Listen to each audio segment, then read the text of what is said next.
Good evening, everybody, and welcome to SHN Sports coverage of Jarrell Cougar football here in Troy, Texas, on the campus of Troy High School in Trojan Stadium on Trojan Field.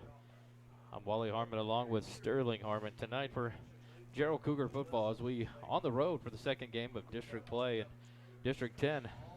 Jarrell started off with a rough loss last week, 56-30 at home against Lago Vista, and Troy started off their district campaign with I'm going to say a surprise win because everyone had Cameron Yo just being one of the dominating team of this district, and Troy went on the road, won that game. I believe it was 59-41 to open up district with a 1-0 record. And so Jarrell comes in tonight, 3-2 on the season, 0-1 in district. Troy comes in 4-1 and 1-0 in district, and so Jarrell comes into Troy tonight for their homecoming. And so they've got the crowd here right in front of us, Sterling, and the band's already played as the homecoming ceremonies will be at half. And so Jarrell's got a task in front of them. They're going to face another running team here in the Trojans, and so it'll be an interesting battle as they come on the road and try to pick up a win and even up their district record. As we come into the ball game tonight, Jarrell will be on the far side. He'll be on the east side of the stadium. And we're on the home side up in the press box at the 50-yard line on the west side. Jarrell warming up prior to coming out to the field. The referees on the sidelines waiting for the captains. As you can just feel the buzz here in the homecoming. The crowd is big. They're stacked up along the downside. Some of the games from last week, Little River Academy, they won their district opener. They went 1-0 to start district and against Maynard New Tech. Cameron Yo ends up 0-1 after a loss to Troy. And then Lago Vista opened up 1-0, beating Jarrell. So Little River Academy, Lago Vista, and Troy all 1-0 in district. Jarrell, Maynard New Tech, and Cameron Yo all 0-1. And Rockdale with the bye last week.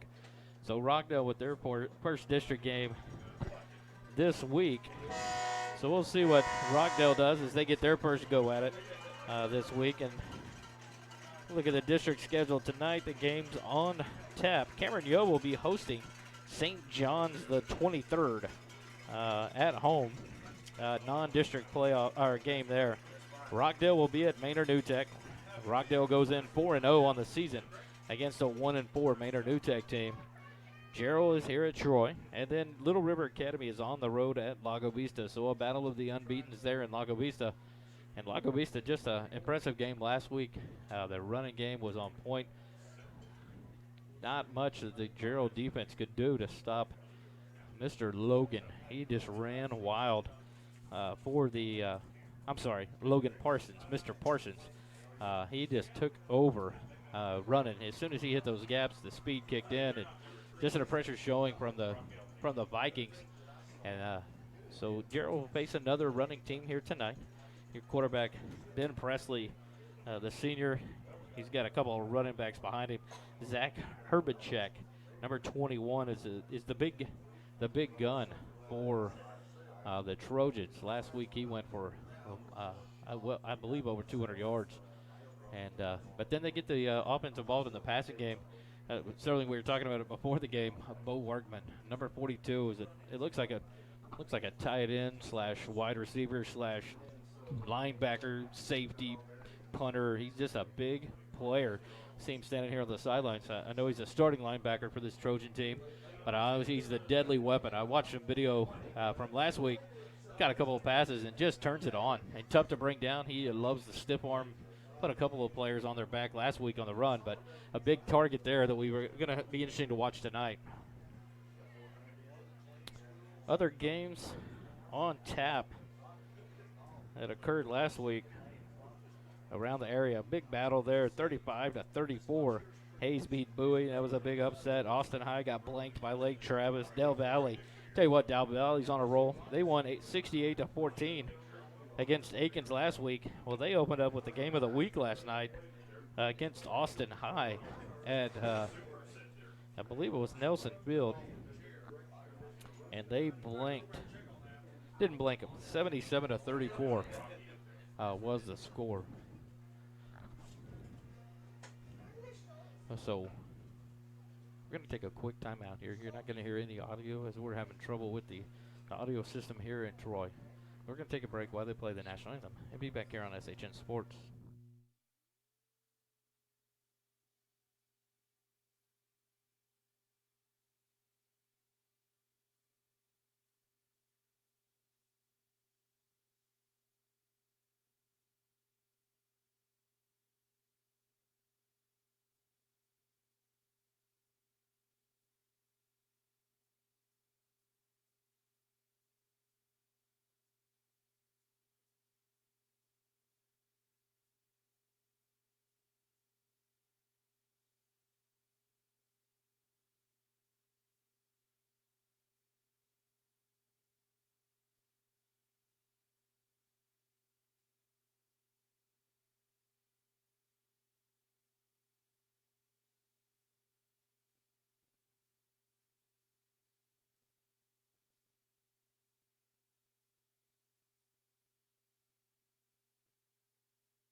And back to Troy we come with Jarrell Cougar football. Tonight brought to you by Georgetown Jewelry, Rob Hip Insurance, YourPersonalMD.net, the Oak Ridge Disciple House, and Papa John's Pizza of Jarrell.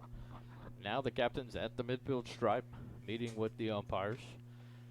Troy will start the night. They're going to be in gray pants, maroon jerseys with gray numbers, maroon helmets.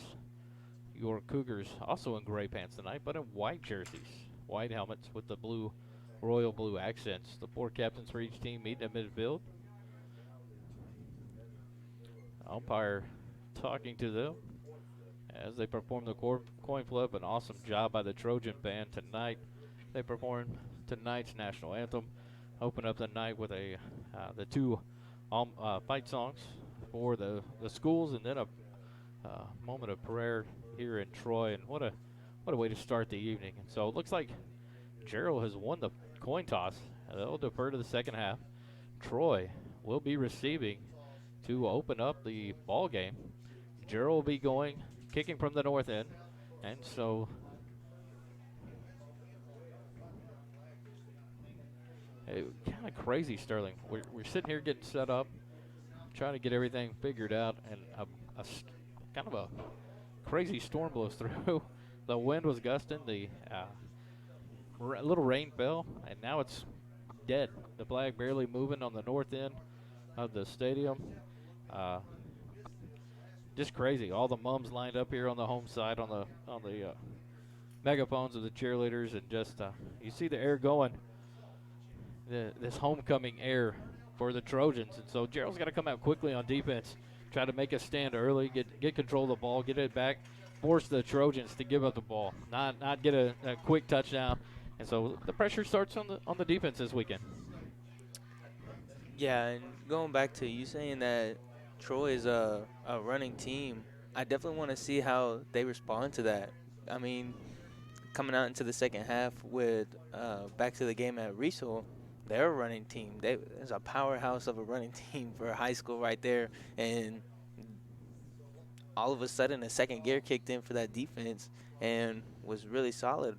I want to see if they come out with that same energy. It'll be interesting to watch and see if they can face the challenge after a tough week last week in that running offense of Lago Vista. Jesus Perez will tee up the ball. He'll kick from the 40, and it's going to be an onside kick, and it's going to be fielded right at midfield. The ball's loose, but the Trojans, it appears to fall on the ball. So the guy fell on the ball, the player for the Trojans. I'll try to get his number. It looks like number 12 coming across made the recovery. He recovered the ball about the 47 of Troy, but they're going to spot it right at midfield. The contact was made. They collided, and the ball came free.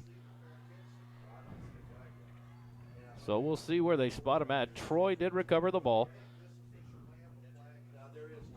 A flag on the far side of the field now from the far side lineman.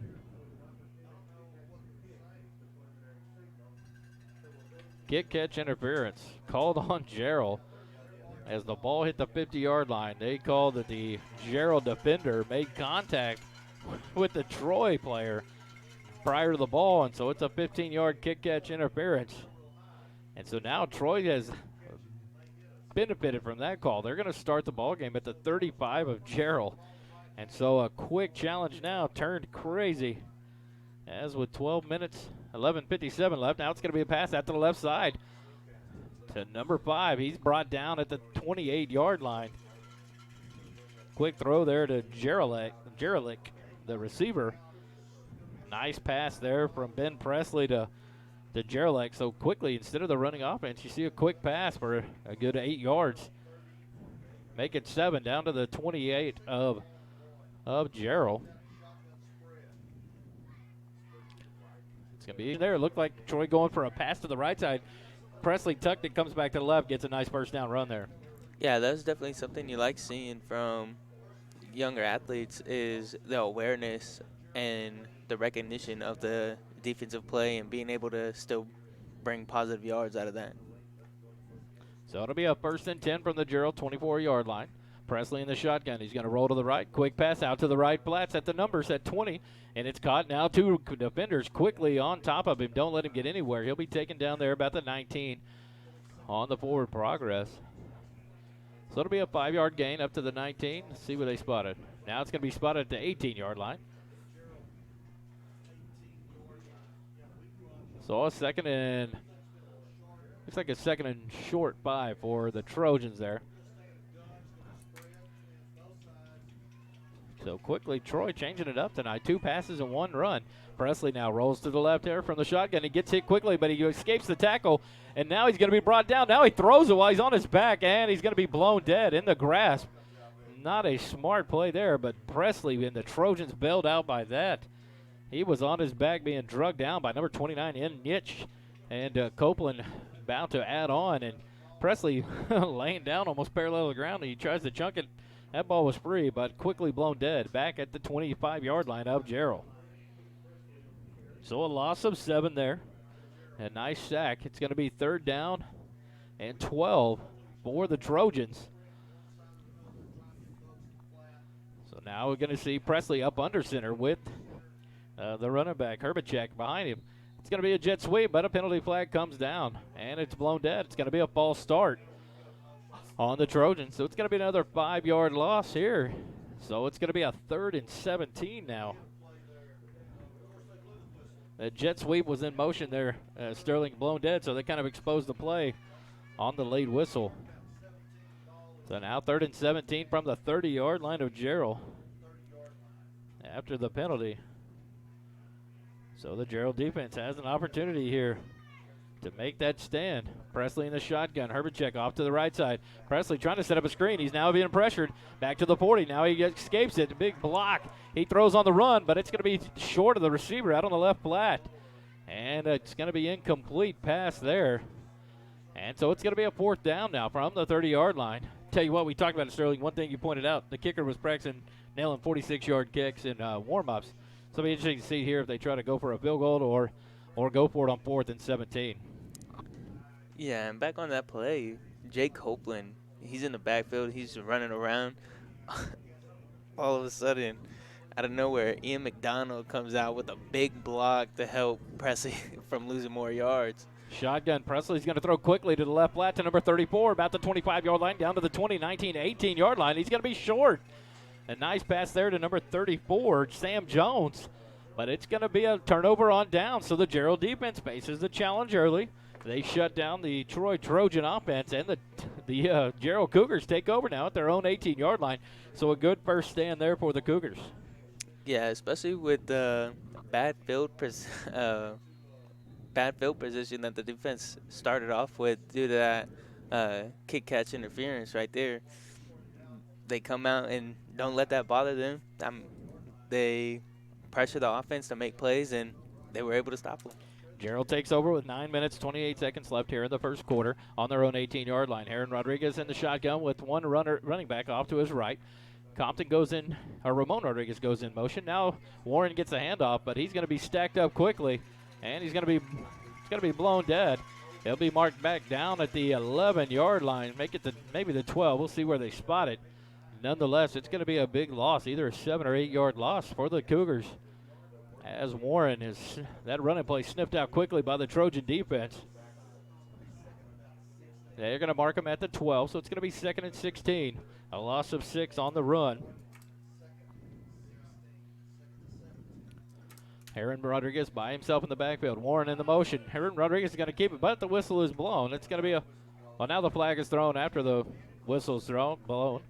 It'll be a false start on the Cougars. So now the Cougar offense starting off on negative plays here as they lose 5. They'll be spotted back to the 8-yard line. So it's going to be about 2nd and 20.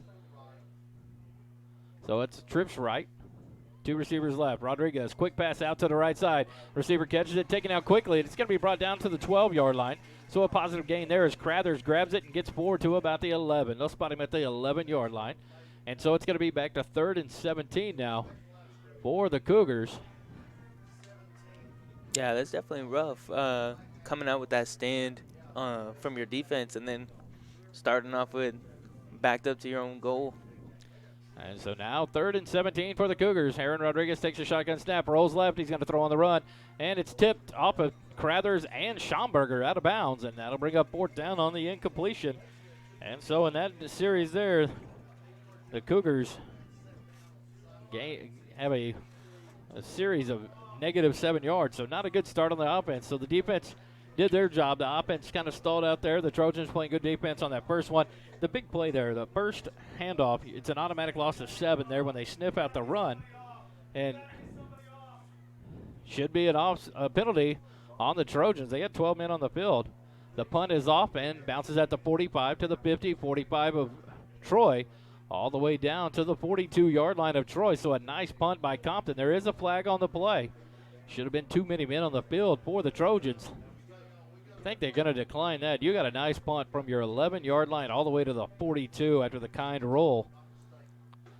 And so we'll see what happens here. Too many men on the field on the defense. That penalty, we'll see what they're going to do. They may enforce it at the end of the kick. We'll see what they do. Right now it's spotted at the 42-yard line of Troy, where they're going to take over with 8 minutes and 2 seconds left in the first quarter.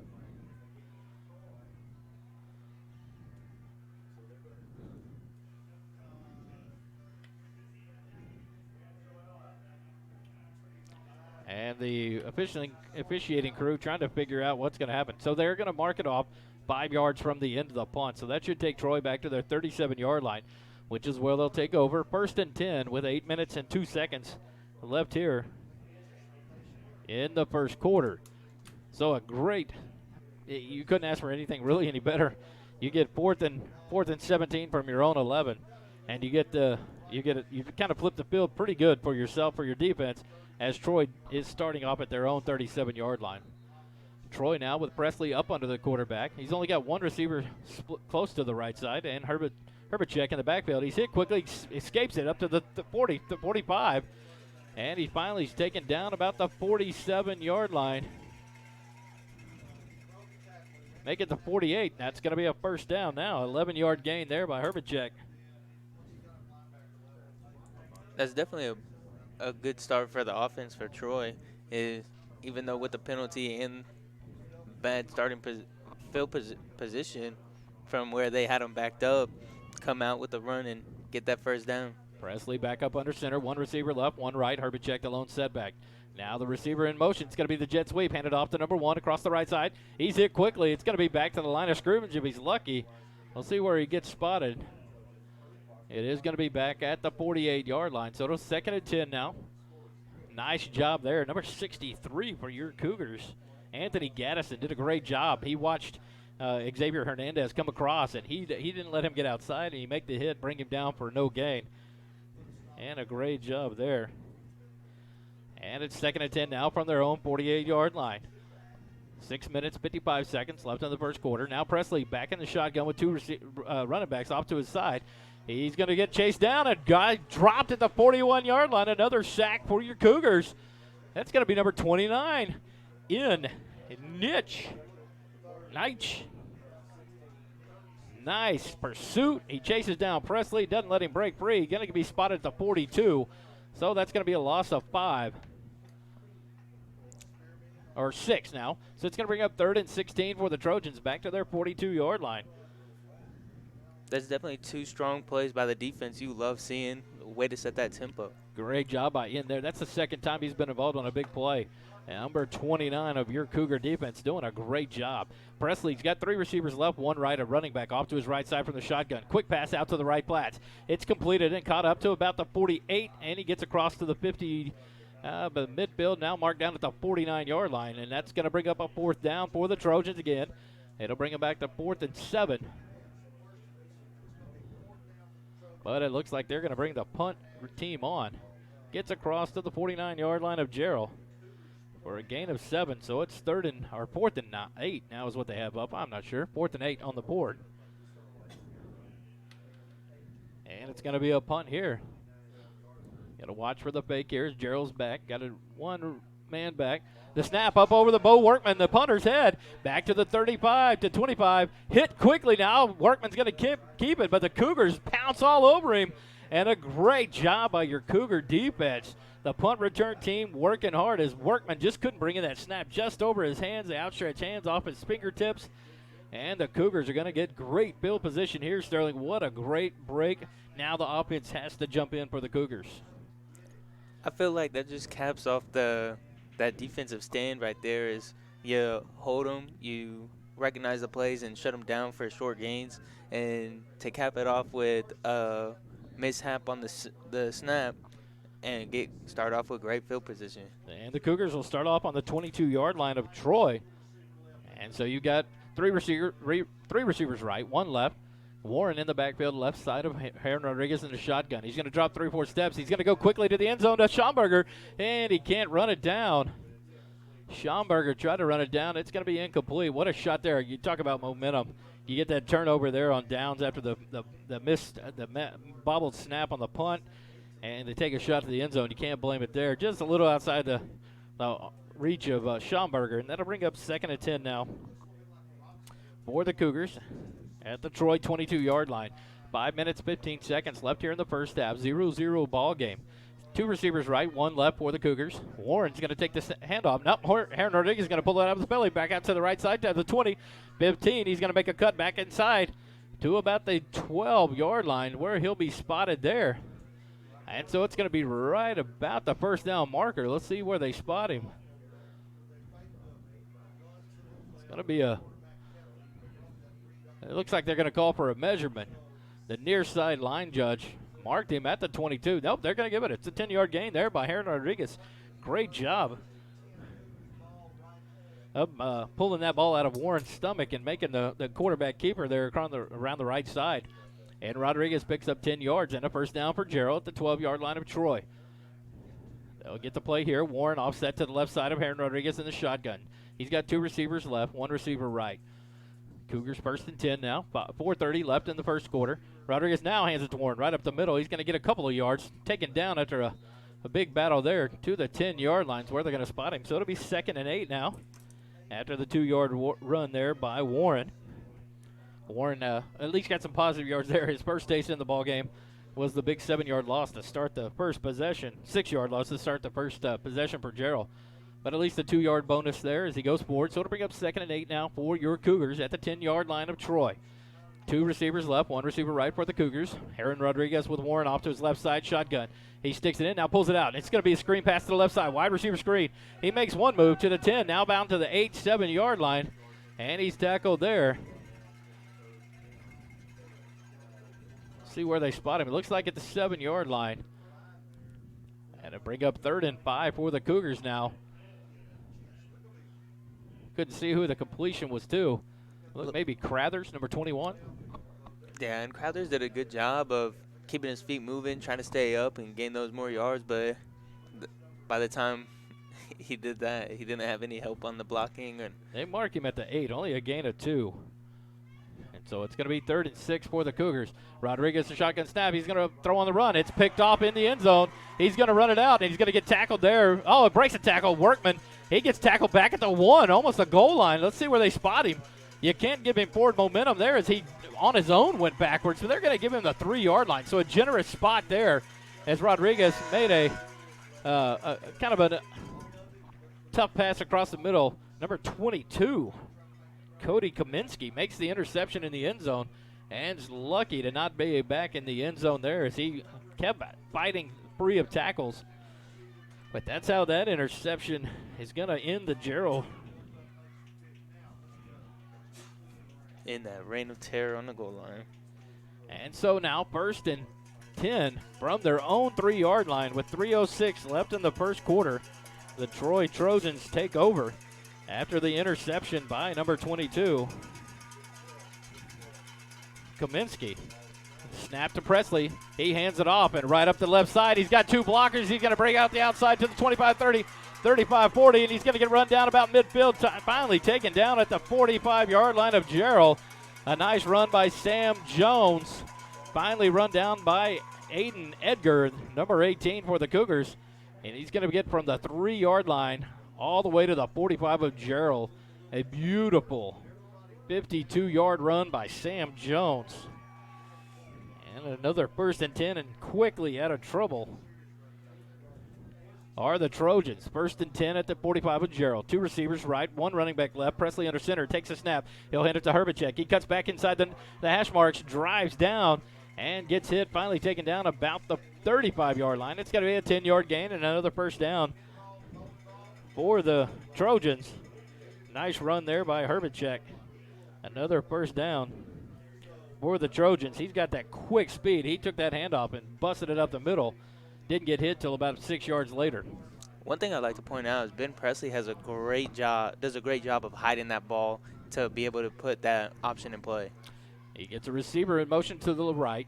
He comes out from under center, hands it to Herbacek again, up to the 35-30, and taken down about the 27-yard line of Jarrell.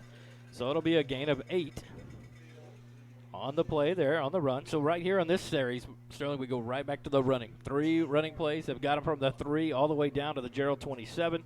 So a change of pace here. The passes come out here. Now Presley handed the ball up to Herbacek. Sam Jones, he's got the ability, like you said, man, he hides that ball well coming out, especially under center. He tucks it. They use those maroon jerseys to their benefit. He's got 1 receiver right, tight end to the left. Herbacek behind him. Now we'll have receiver in motion to the left. And we got a false start. Whistle blows, flags fly, and that'll be a 5-yard loss here. So instead of 2nd and 2 for the Trojans, it'll be a 2nd and 7 as they go back to the 32-yard line of Jarrell. And that's another penalty there. So several penalties so far. No major penalties other than that first one of the game that Jarrell made a stand on the defense, luckily, to offset that 15-yard penalty. But the minor penalties, though, challenges for both teams. So we'll sit at 2nd and 7. 1 minute, 22 seconds left on the first quarter clock. Presley has 2 receivers in I formation directly behind him. Tight end Bo Workman works to the left side in motion. Now he's going to go to the middle. Herbacek takes a handoff right across the 30 to the 25, breaks it to the outside, breaks a tackle, and he's finally drugged down. Gets popped just inside the 20, make it about the 17-yard line where he'll be spotted. And now a generous spot down to the 16. It'll be another 1st and 10, a nice 16-yard run there by Herbacek. He is deceptively quick once he gets that ball and hits that first hole. Yeah, that is one fast kid, honestly. That's all I can say. Herbacek made a quick cut to the right side outside the hash marks before he got touched, and he broke 1 tackle and finally got ridden down. So it's a 1st and 10 from the 16-yard line of Jarrell for the Troy Trojans. Back in the shotgun is Presley. He'll hand it to Herbacek again, right up the middle. Quickly hit, breaks the tackle back to the 20, and he falls down at the 19-yard line. So it'll be a loss of about 3 on the play. It'll bring up 2nd and 13 now. But a great play. Who was that busted through? I can't see who it was. Maybe it was Gaddison again. 63. Somebody hit him quick for a loss. He broke free. What a tricky Gaddison, hard to get a hold of. He breaks it, but unfortunately slips down and falls down now for a loss of 3. So it brings up 2nd and 13 from the 19-yard line of Jarrell. And that's going to end the first quarter on that 3-yard loss. Back to the 19. Okay, even though he lost his footing on that, I give him all the props in the world. Herbacek definitely kept his feet moving. He spun out of that tackle that could have made a loss.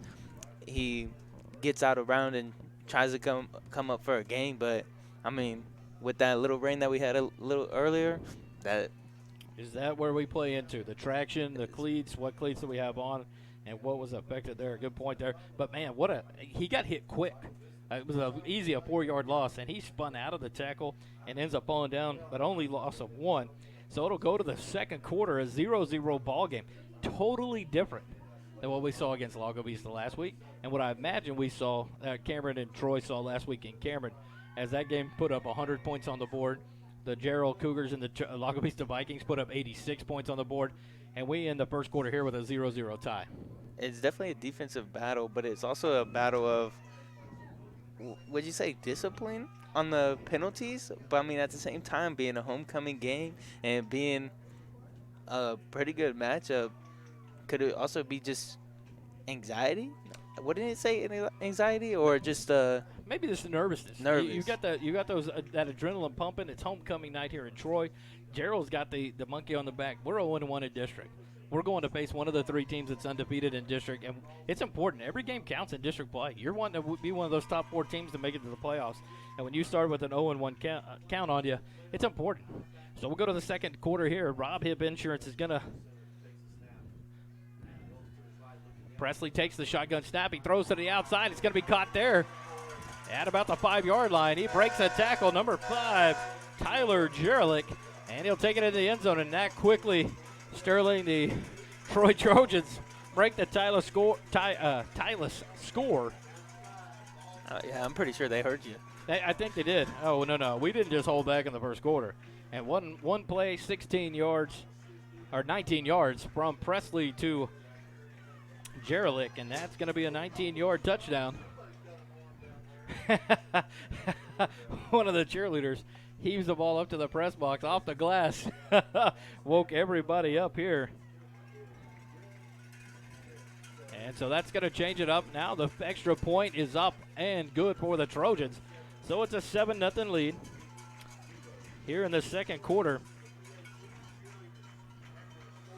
for the home team, the Troy Trojans. So they jump up 7-0 now to start the second quarter. The Cougars will get the ball back. Whew. That went up pretty fast. We'll try to reset the computer here. Everything throwing us tricks tonight. So now a 7-0 score. The Trojans 19-yard pass from Presley to Jarrell. So we got a 2-5 for the 19-yard TD.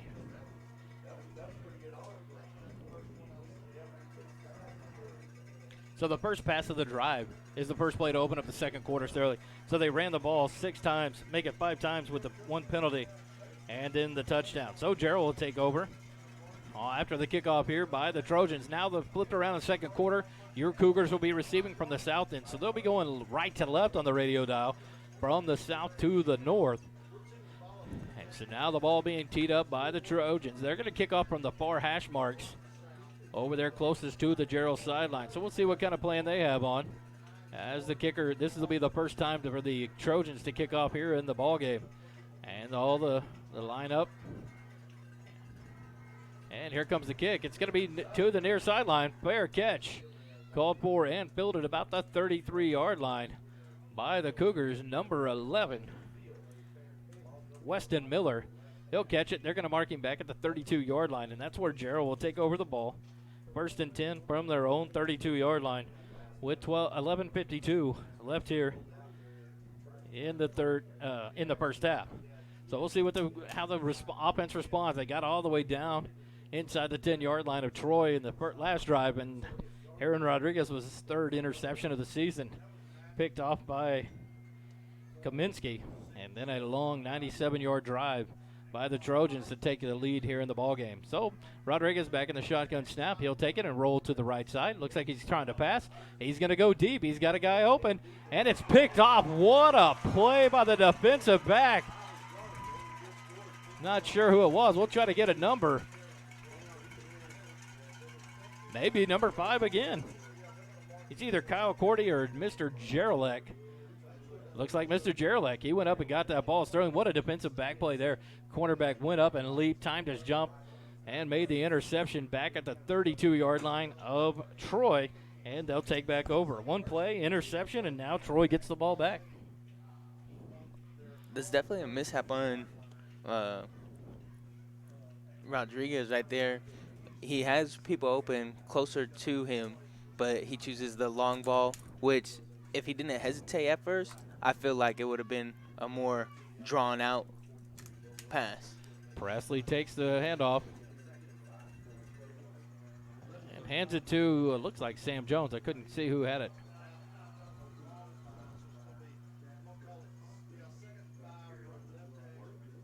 Couldn't see who had the ball. They got about a 5-yard gain up to about the, see here, up to about the 37-yard line after a run. So it'll be 2nd and 5 now.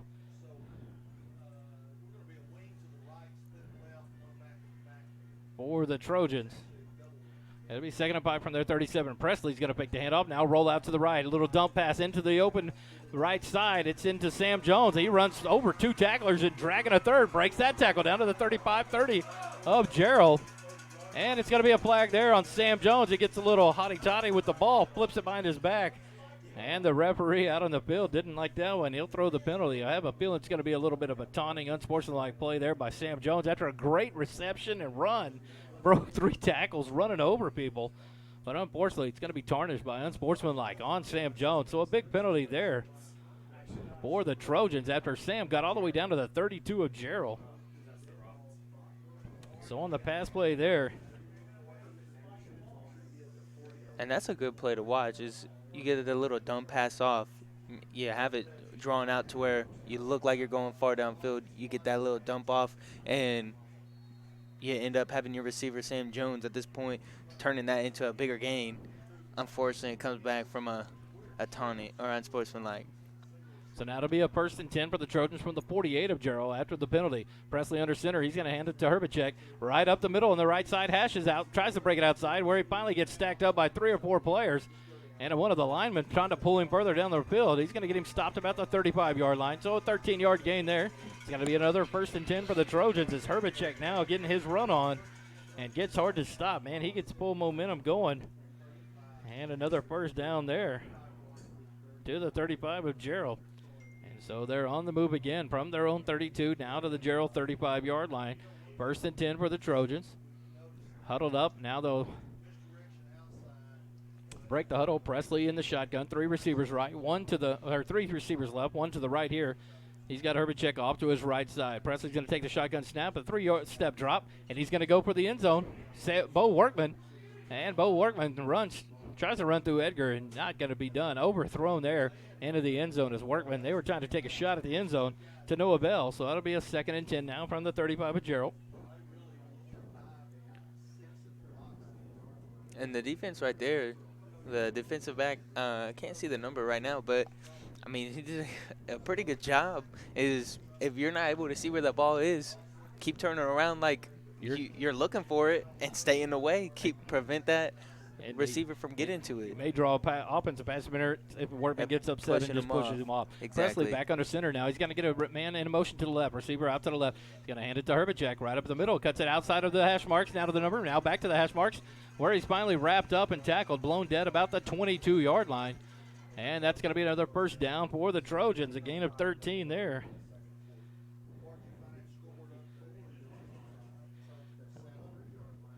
By Herbacek. Now they're going to spot it at 23. Still, nonetheless, it's a 1st down. An 11-yard gain there. Or 12-yard gain by Herbacek, who is just running crazy through this Cougar defense. One thing they've got to just stand up to that run. They got faced with it last week, and so the run defense just being tested again early on here in the ballgame. 2nd quarter, 9 minutes, 40 seconds left. 7-0. The Trojans lead the Cougars. Got a high formation behind Presley. He takes the snap under center. He's going to step back, fake the handoff to Herbacek, rolls out to the right, and he dumps a little pass to Sam Jones in the flat. It's going to a little screen pass, and now he'll finally be tackled inside the 5-yard line, make it to 4. And everything, like you were saying, Sterling, these little dump passes off to the right, and they're just getting chunks of yardage every time. That's going to take them down to the 4. It's going to be a gain of 19 on that little screen pass there, the little dump off from Presley to Sam Jones. And the defense is defending it. It's just you have all the offensive pieces working together, which help out push the drive further. And the defense having to respect the run. A Herbert check, you fake it to him, and so, of course, the play action works perfectly because you have to stay home and honest to that. Now I formation, Presley under center. He's going to turn around, fake it. Now it's a rollout to the left. He got an open receiver. He doesn't pick him. Now it could have been offensive pass interference. He went over the back of the defender. That defender is slow getting up for the Cougars. It's an incomplete pass. Thought Presley was going to dump it to Workman. It looked like Workman was open about the goal line. Could have just strolled in. But he went for the receiver in the back of the end zone who went over the back of the defensive back. But it's incomplete. And so now it's going to be 2nd and goal from the 4-yard line.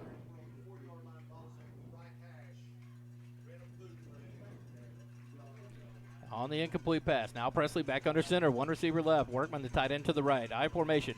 Receiver now coming in motion to the right side.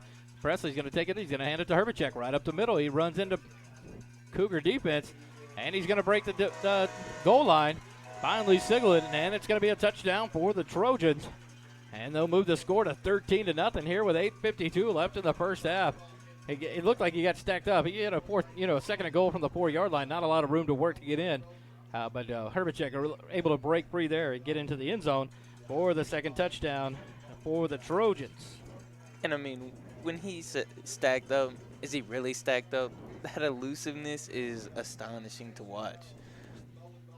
And so now the extra point attempt for the Trojans from the 10. The kick is up. And it is good. And it makes it 14-0 here with 8:52 left in the first half. The Trojans take the lead, 14-0. The running game has gotten going again. So 2 long drives, Sterling, one from their own 3-yard line. They took over after the interception by Kaminsky and drove it 97 yards for the touchdown, capped off by the 19-yard TD pass from Presley to Jarrell.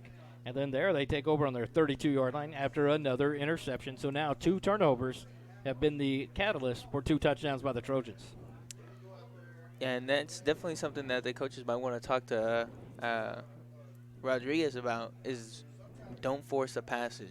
You can't get all of it back in one play. I mean, technically you can, but you still have to kick the field goal. But that's a different story. Anyway, don't go for the home runs when you can beat them with base hits. And what's going against you right now? The dump passes, the screen passes. Maybe change it up. Maybe the play action. Maybe a little screen passes. Let Warren get some free room to run for the Cougars. So we'll see it now. They're going to get the kickoff back from the Trojans as it's teed up on the far hash mark by the Trojan kicker. This quarter brought to you by Rob Hibb Insurance here on SHN Sports, Jarrell Cougar Football. Thankful for all our sponsors, Jarrell Cougar Football, Georgetown Jewelry, YourPersonalMD.net, Our Bank of Jarrell, Eagle Auto Parts of Jarrell, and Papa John's of Jarrell. And the kickoff gets ready to go, and the kicker approaches, and it's going to be a little flop kick, and fielded. Number 24, Guerra, will field it there about the 33-yard line. So consistent field position start after the 2 kickoffs, one at 32, and now this one at the 33-yard line. So 8:51. Clock shouldn't have run there on a fair catch, but it ran a second as Jarrell now will take over at their own 33-yard line. And that little miscommunication between Warren and Guerrero, that could have ended very badly, is even though you give that fair catch call, if you drop it, if you run into each other and drop it, live ball. It's a live ball. And Guerra's coming back to field that. Warren's coming forward, so lucky they didn't combine and collide and that ball fall out. Rodriguez is going to have 3 receivers right. Schomburger split to the left. Hands the ball to Warren. Now he's going to keep it, pull it out and run. And he's hit quickly at the 35-yard line. And a 3-yard loss there to start the play. The option keeper there is not working as the defensive line of the Trojans doing a great job of sniffing that out. So it'll be a loss of 3. So it was at the 38-yard line. I apologize. And now back to the 35 after that run there by Rodriguez on the keeper, a loss of 3. So 2nd and 13 now for the Cougars. Rodriguez is going to take the snap, and now he's going to roll, being pursued. Now he hits Crathers at the 40, up across the middle, the 45-50, down inside the hash marks, 50, 45-40, and he breaks a tackle, gets down to about the 33-yard line. So a nice little play by the Cougars, like we said, Sterling. A little dump pass, something, a little motion. Get the quarterback out of the pocket. Let the pursuit take place. Crowther's wide open and makes a great job of coming from the outside numbers here, the near side numbers, and going into the middle where he finds a hole and makes a nice gain. Another 1st and 10 now for the Cougars from the 33 of Troy. So a nice gain. And that's something we like to see. Even though we want Schomburger in that passing, you get that little dump pass. And Don't go for the bomb. Quick pass there by Rodriguez out to the right flat. The receiver gets hit quickly there and can't get away. Looks like he hit Jasper Compton. He's brought down for no gain. So it'll bring up a 2nd and 10 for the Cougars from the 33 of Troy. 7 minutes, 20 seconds left in the first half. Rodriguez back in the shotgun. Warren in the backfield off to his left. He's got 2 receivers left, 2 receivers right. 2nd and 10. Rodriguez setting the offense, and now he's going to get Crothers in motion. He's going to hand it. Nope, he keeps it right up the middle past the 30 to the 28, where he's taken down. Rodriguez, a great fake there on the jet sweep to Crothers, and he takes it up the middle for a gain of about 5 down to the 28 of Troy. And so it'll be a 3rd and 5 now. So a nice little play there. Good decision by Crothers to keep the ball. And now it's going to be 3rd and 5. The offense looks to the right side. 1 receiver right, 3 receivers left for the Cougars. Warren offset to the left side of Rodriguez in the shotgun. Rodriguez calls it. He's going to get the snap. 3 yards back, and he swing pass to Warren. He makes a man miss, gets up to the 25, and shakes another down to the 20. Now he's going to get bottled up here about the 20, making a 17-yard line, where he'll be ridden down by about 2 or 3 tacklers of the Trojans. But a great call there and a great job. You got Warren in the open field, and he makes men miss. Another first down for the Jarrell Cougars. And that's definitely something you want to be able to do on your offense for Jarrell, is have Warren in there. Have all your pieces of the puzzle moving together so you can go to Schomburger and Crothers. And when you get Warren out there, or Rodriguez actually putting the ball on, you get plays moving. Rodriguez shotgun snap, 3 receivers right. He's going to roll out to the right side, makes a pass, hits a man about the 10-yard line, out to the 80, breaks it, but he's knocked out of bounds. There, let's see where they spot him. It looks like it could be another first down and goal. Are they going to mark it? They are. It's going to be another first down at the 8-yard line now. So a nice little pass play there. Looks like it may be in a Compton over there. I can't see who, or number 10, over to Christopher Pursley. Looks like he made the catch there. So it's going to be 1st and goal for the Cougars from the 7-yard line now is where he spotted. So 1st and goal from the 7. Warren off to the left side of Heron Rodriguez. 2 receivers left, 2 receivers right. Now you're going to get a man in sweep, the jet sweep. Rodriguez is going to tuck it, keep it, 5-yard line, 4, 3, 2, 1. It's a Jarrell Cougar touchdown. A great play there. Crothers on the jet sweep again. Rodriguez pulls it, tucks it, and goes up the middle to the far hash marks and punches it in for a Jarrell Cougar touchdown.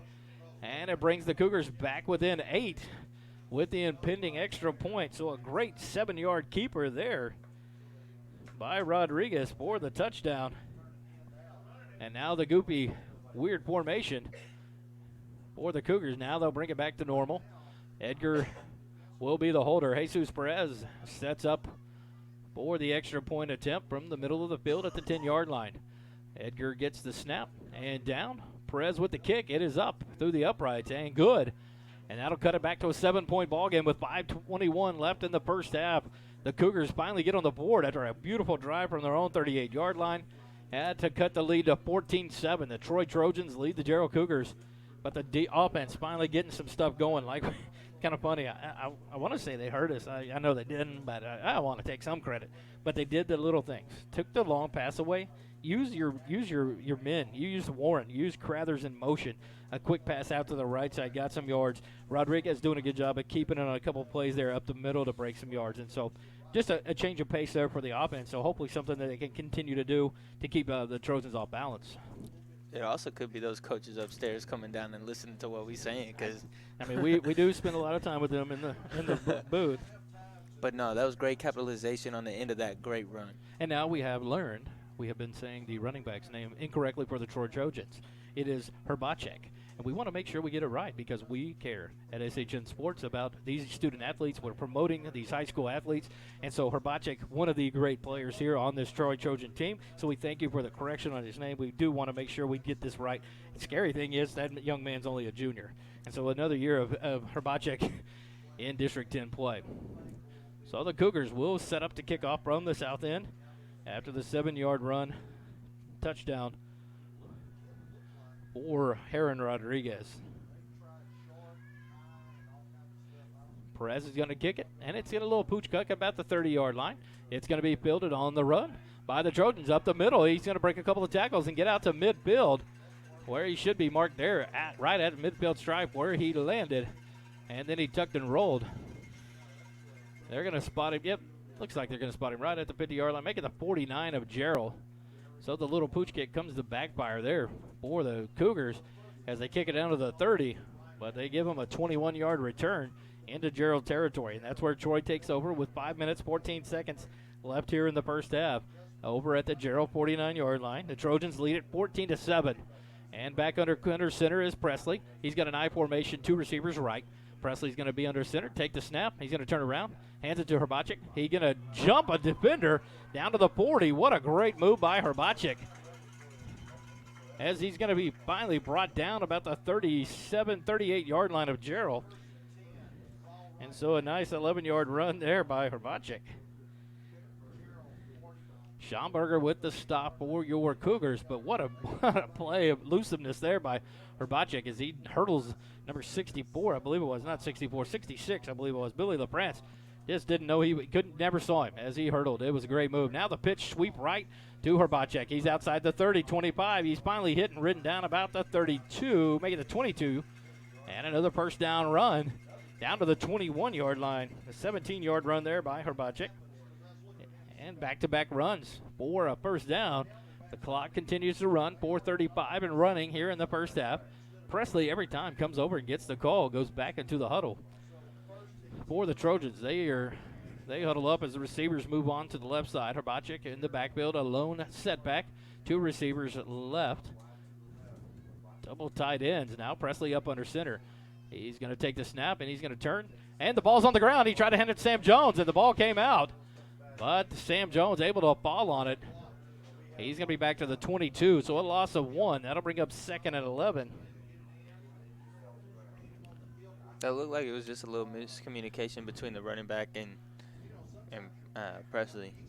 And now it looks like they're going to spot him at the kind of in between the 22 and 23. So we'll call it 2nd and 11 for the Troy Trojans from the 22 of Jarrell. Yeah, just a miscommunication there, it looked like, and Sam Jones wasn't expecting it or got it too quick. 3 receivers left now for the Trojans. Shotgun for Presley. He takes it, quick shot to Bo Workman in the right flat. He's going to run over one man, finally dragging two defensive players down inside the red zone, inside the 10-yard line, down to about the 7-yard line now of Jarrell. Nice play. That I tell you what, the size of Workman, that athletic ability, that is a big young man as he took that pass and just ran, dragging 2 defenders down to the 7-yard line of Jarrell. All along while being right on that sideline and being able to keep his feet in just enough to keep getting that extra couple yards. First and goal for the Trojans from the 7 of Jarrell. 3 minutes, 15 seconds and running on the first half clock. Presley back under center. He's got 2 receivers right with the 2 tight ends set. 1 runner back, Herbacek behind him. He's going to turn and pitch it to Herbacek on the right sweep. He's down to the 5, untouched until Crathers gets a hand on him at the 1. That's too late as Herbacek runs it in for the touchdown. Another Troy Trojan touchdown with 3:05 left in the first half, and it's a 20-7 lead now. Penalty flag on the field. It's going to be an offsides on the defense. It's going to be declined, and the touchdown will stand. The nice 7-yard run there. Herbacek's awareness and ability to see and hit those holes is ridiculously crazy. And so now the extra point kick for the Trojans as they set up. Almost blocked. Kick goes up and through. And so it kick moves the lead to 21-7. The Trojans lead it by 14 again after the Cougars cut it to a 7-point ball game. but a short build. And so you got to wonder, you got the ability of Jesus Perez. We've seen week after week the ability of him to put the ball in the back of the end zone. And so it must be a lot of respect for the return men of Troy that they're giving the ball to him about the 30 or 35-yard line. And that last one, they run it to the 49 of Jarrell. You give him a short build, and this offense is deadly. You got Bo Workman, you got Herbert Check, you've got Jarrell, who's made a touchdown, a couple of, I guess, a score already. And so a lot of talent, and you give him a short build. It's not much effort having to be applied there. So the Trojans will kick off now from the north end of the field. They lead it 21-7 with 3:05 left here in the first half. Jarrell gets the ball to start the second half. So the big key here is, can Jarrell take some time off the clock, push it in for a touchdown, get to halftime down by 7, and then get the ball to start the second half. See if they can make a momentum swing here on the road and try to play spoiler for the Troy homecoming. The Trojans getting ready now to the kickoff. As the kickoff team lines up at the 45, the kicker approaches, and now he's going to send it a little bit deeper this time. And it's going to be fielded at the 29-yard line on the run by... He breaks a tackle. He gets outside the 40, 45, 50, 55, 40, 30, outside Edgar. Aiden Edgar did a good job there. He didn't fair catch it. He took advantage of that short kick, and he yard line of Troy. So an opportunity here for the Jarrell Cougar offense now. They've got a 29-yard field to work with and 2:57 left on the clock.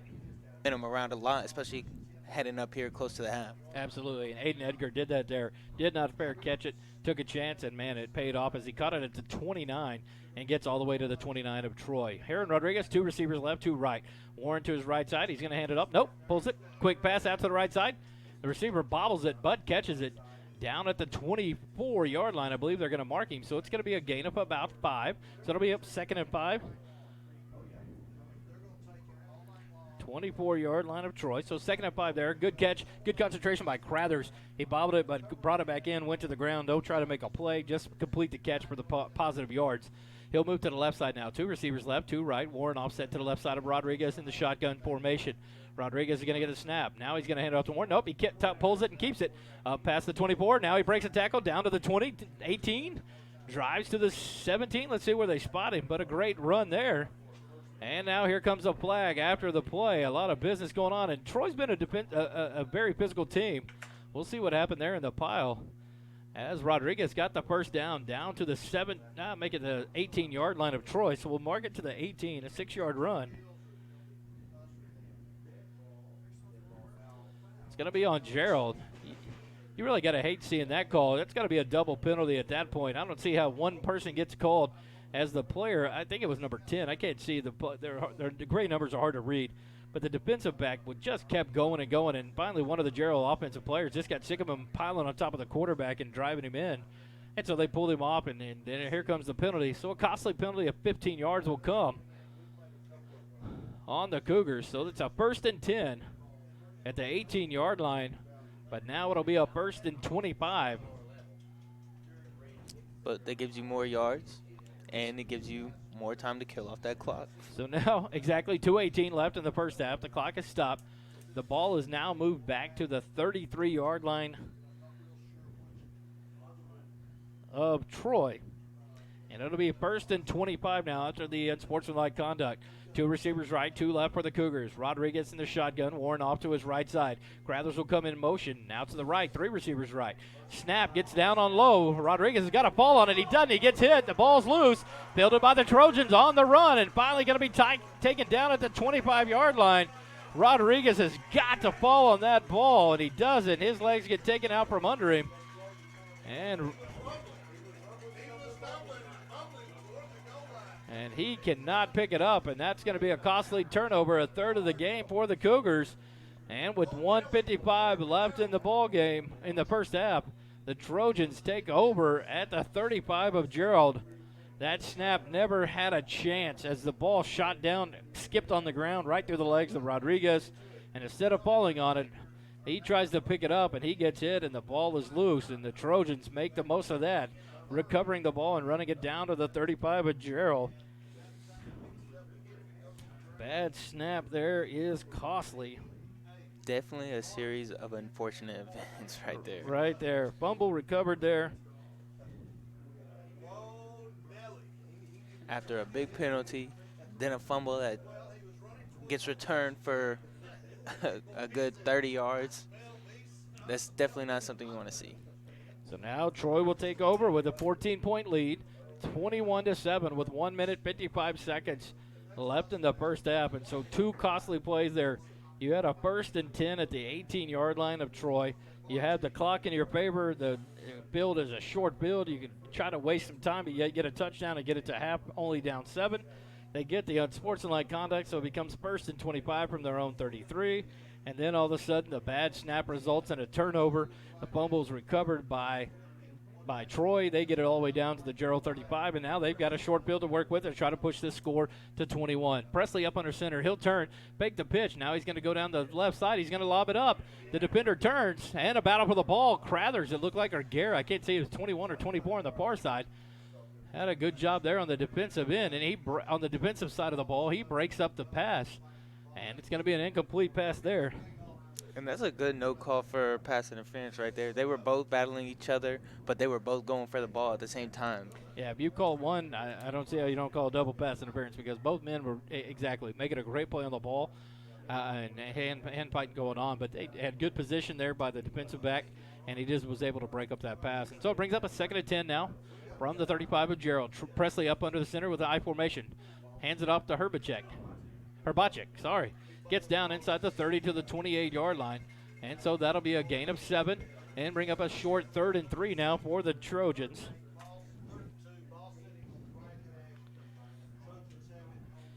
Third and 3 from the 28 now. It's marked back a little bit more, so this will be 3rd and 3 on the run there by Herbacek.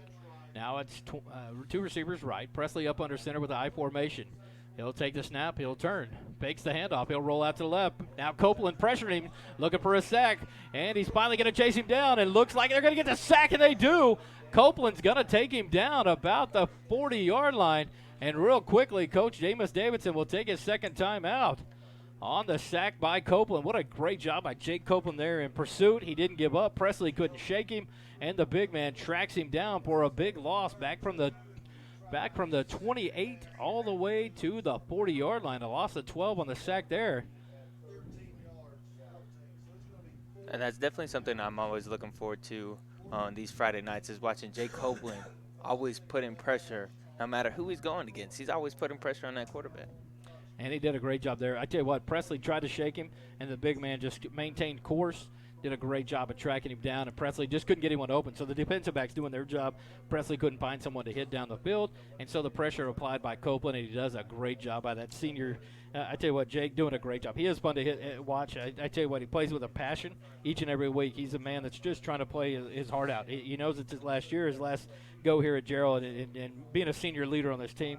And right there, comes through. And now it's going to be a big play here as they've got to get to the 25-yard line. So it's going to be 4th and 15 for the Trojans. 1 minute left on the clock. So Coach Davidson uses his timeout there as the ball comes set on the long 4th down attempt here. So you see what Troy's going to do here. They got a chance. They're in Jarrell territory from the 40-yard line of Jarrell. So it'll be important to see what they do. They're going to put 2 receivers left, 2 receivers right. Sam Jones kind of lined up as an offset tight end. Now he'll go back. Presley is by himself in the shotgun. The first time we've seen an empty backfield for the Trojans. Herbacek is split to the left now. Got to watch him as he's split as he's the slot receiver on the left side for the Trojans. A dangerous weapon for the Trojans. So you got your 2 receivers right here to the near side, 2 left. And now the whistle being blown on the far side of the field as the line judge will run it in. So we're going to see what they'll call here as the referee gets a word from his far side line judge. 4th and 15 from the 40. Now the referee.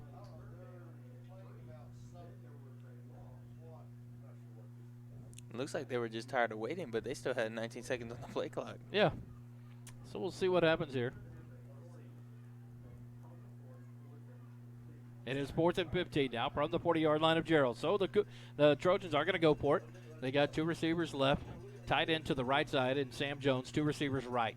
Presley 3 yards deep. Now he's going to take 4 or 5 yard step, and he's going to go to right down the middle, and the receiver makes the catch at the 20. Now he'll be knocked down at about the 17-yard line, and that was it. Sam Jones, the tight end, right down the middle of the field, and he gets hit, catches it in stride, and a big first down play. 4th down play to bring up a first down now at the 17 of Jarrell for the Trojans. He's going to throw it outside to Bo Workman. He runs over a couple. He's finally taken down at the 10-yard line, and that's going to be a timeout here called by the Trojans. Head coach Ronnie Porter will call the first time out of the half for the Trojans. So they went quickly there on that play. Got a quick 8-yard gain, it looked like. Bring up 2nd and 2 now from the 10. The 4th and 15 pass by Ben Presley was threaded. It was a missile right down the seam. And you could see it when he stepped back from that snap. He was locked and loaded, ready to let that thing fly. It was a great pass, and Sam Jones turned around and caught it right in his belly. I mean, that ball was right on him. He caught it. A great job. The defensive back was with him, but Sam Jones made a great job of bringing that ball in by Presley, and a great ball thrown there. A 4th and 15, and what a big play. As somebody paying the price on the highway there, far side of the field. Looks like they're getting pulled over for their lead foot here on a Friday night. This is my brothers in arms out doing their job on a Friday night. Troopers getting busy. It'll be up a 2nd and 3 now from the 10-yard line of Jarrell.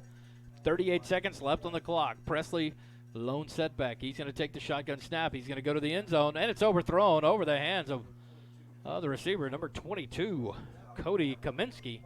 And it's going to be an incomplete pass. That'll bring up 3rd and 3 now from the 10-yard line of Jarrell.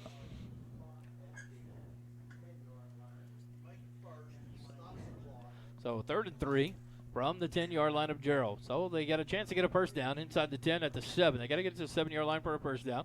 They're going to bring a Rodcheck back into the backfield, offset right to Presley. 3 receivers left, 1 receiver right, Bo Workman. Looks like Presley's looking to the right side. Now he's pressured up the middle, and he's going to get sacked again. Back at the 20, the ball's out, and he's blown dead there at the 20-yard line. But the clock's going to still run, and Ronnie Porter, the coach for the Trojans, I'm assuming he's going to call the timeout. And he's letting the clock run. It looks like he's going to let it run out as the clock runs inside the 15-second mark. No timeouts called. Kind of surprised there. Probably take a field goal right now. And he might do it. It looks like he's going to blow it dead with about 2 seconds left.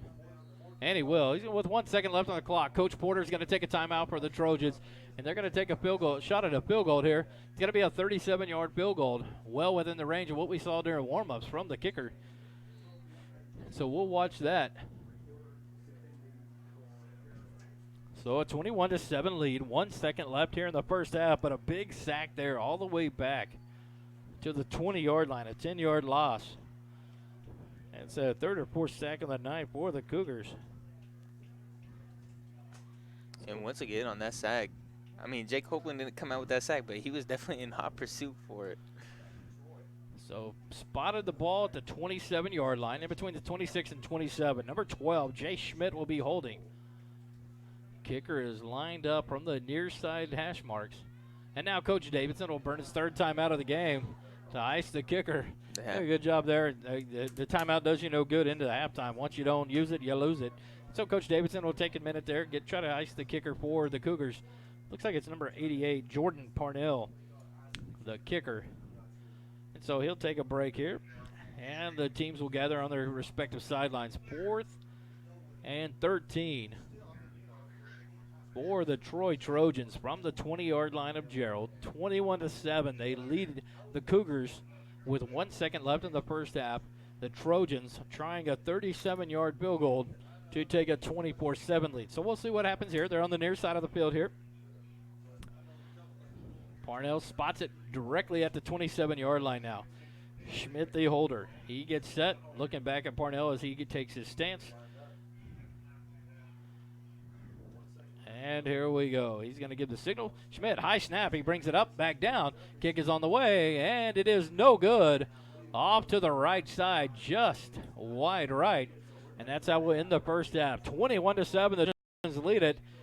here at halftime, and will be no music as we're having some technical difficulties here back in this here on site, and so you'll get some dead air. We'll try to bring up the live studio show if we can, but no promises. But bear with us. We will be back and bring you the second half here of Cougar football on SHN Sports.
Welcome back to SHN Sports coverage of Jarrell Cougar football.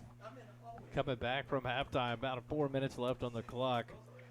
The Jarrell Cougars find themselves down 21-7 at half to Troy. And a back and forth first quarter, no score. No one puts any points on the board. Start the second half off, and the Trojans don't waste any time. A quick 19-yard strike from Presley to Jarrell for the touchdown. Opens up the scoring right inside the second quarter. And the Troy Trojans took a 7-0 lead. Jarrell comes back. The very first play, Sterling, we were talking about it. First pass play, Rodriguez tries to hang it up. I believe it was to Crathers. The ball picked off by Jarrell at the Troy 32-yard line. And so the momentum totally switched right there to Troy. They get the first touchdown right inside the first half. Then they turn around on one play and create the turnover for Jarrell on that interception. And Troy turns around and drives it right back in. They had the ball for 8 plays, 68 yards, topped off by a 4-yard touchdown run by Herbacek. And he showed his running skills off and on, just the speed that he has once he gets the ball and hits the hole. And so Herbacek got on the board, and all of a sudden it was a 14-0 ball game. Troy found themselves up, and the Jarrell offense responded. They got the ball on their own 38-yard line, and it gets kept off by Heron Rodriguez. And so, but it was so funny. We talked about it here. You know, you take those long shots, and you see these defenders making good plays, and Jarrell made a great play on the interception. The very next play, it was the dump pass. It was the little screen pass. It was the quick pass into the open. Get the ball into your hands of your crafty wide receivers and your running backs, and it paid off. Crathers had a nice catch. You got in the hands of Warren's, like you said. Warren got that one pass, and he made it work back to the middle of the field. And so Jarrell changed things up, and it's what they had to do. Yeah, and even though they've slowly, at the end of the half, both of them started getting their offense rolling and started figuring out what's clicking, the penalties and the turnovers were definitely the summary of that first half. And I want to see what they talked about in the locker rooms at halftime to see if they can settle the nerves down, settle the momentum, get their game going, and play at their pace that they're comfortable with, and start making those plays. Yeah, and Jarrell, they had a chance. There was turnovers in that first half. The missed snap on the punt by the Trojans right over the head of Workman. The Cougars jump on the ball. They have great field position down at the 22. They started the drive at the 22-yard line. Rodriguez tries to get a pass into really a no-pass zone. He threw it right into traffic, right inside the goal line, and it was intercepted by, by number 22, Cody Kaminsky. He brought it out. It's kind of funny. I thought that was he got a generous spot at the 3. It apparently didn't matter because the Trojans proceeded, and that was their 97-yard drive where they punched it in on the 19-yard touchdown pass right to start the second quarter. But the Trojans came right back after Jarrell scored. They came back on a 5-play drive where they got the ball at the 49. Jarrell tried the pooch kick. It was fielded at the 30 and run back to the 49. So they had a 49-yard field to play with. They got the ball just inside Jarrell's side of midfield, and they wasted no times on that 5-play drive. And Herbacek got another touchdown run there, and so he made another score, pushed it to 21-7. Jarrell gets an opportunity, and it's just heartbreaking. Like you said, the story was turnovers in that first half. Jarrell gets the ball when Edgar makes a great decision on the pooch kick to run it, and he ran it all the way down to the 29-yard line of Troy, and they start from their own the Troy 29. And on the fourth play of the drive, the snap from the center never gets off the ground more than 6 inches, shoots between the legs of Heron Rodriguez. He doesn't fall on the ball. He tries to pick it up and make a play. He gets hit. His legs get taken out from under him, and Troy recovers the ball all the way back at the Jarrell 35. So a huge momentum change and a typical, like you said, back and forth bumbling errors, things that just shouldn't happen. A bad snap over the head of Workman. How many times has that happened all year? Probably none for the Trojans. How many snaps have we seen between the legs of Rodriguez for a bad snap and a turnover for the Cougars? None that have impacted a game like that, and that's a critical spot. 21-7, and Jarrell has the ball at the 33-yard line of Troy, and the control of the clock to try to punch it in and cut the lead to 7 and get to halftime and have the ball coming out, and they just couldn't do it. And luckily, come back down, the Trojans get the ball at the 35. They run it down to 1 second. They call a timeout. The freezing the kicker paid off. You got to give Coach Davidson the credit. Definitely. He called his last timeout after the Trojans. He called their timeout, and Parnell, the kicker for the Trojans, the Troy Trojans, just misses it just wide right, just outside the right upright, and so it leaves us at halftime 21-7. And as the teams come back on the field, getting ready for the start of the second half, Jarrell will take the ball. It looks like they'll be building from the south end, going south to north or right to left on the radio dial. And we're going to start the third quarter here. This quarter brought to you on SHN Sports by yourpersonalmd.net. They'll be the third quarter sponsor here of Jarrell Cougar football. Tonight's game brought to you in part by Georgetown Jewelry. Georgetown Jewelry is a proud supporter of Jarrell Cougar football. For all your jewelry needs, including weddings, visit Georgetown Jewelry online at georgetownjewelry.com or in the Williamsburg Village Shopping Center in Georgetown. Also brought to you by yourpersonalmd.net. They strive to be your real family doctor and desire to use their skills to provide high-quality care in a setting that will provide satisfaction for both ourselves and our patients. Visit yourpersonalmd.net. Go Cougars. Our Bank of Jarrell, Eagle Auto Parts of Jarrell, and Papa John's Pizza of Jarrell, all sponsors of your Jarrell Cougar football. And so here we go, getting set up as Parnell gets set on the far hash marks to tee up the ball for the kickoff here to start the second half. Jarrell has a couple of receivers back. It looks like Warren and Schomburger again. They're positioned about the 20-yard line. No kickoff tonight for either team has gone past the 25-yard line. The pooch-style kick or the onside kick, one time by Jesus Perez for the Cougars, has been an exercise, but nothing deep to give any of these return men a chance. And the kickoff comes. Another short pooch kick, fielded at the 30-yard line by Edgar. He's going to cut it up the middle of the 35, 40, 45 is where he'll be taken down. And so a good start for the Cougars at their own 45-yard line. So Edgar does the same thing. Quit building a short kick like that in a fair catch and make some positive yards and get that extra yards.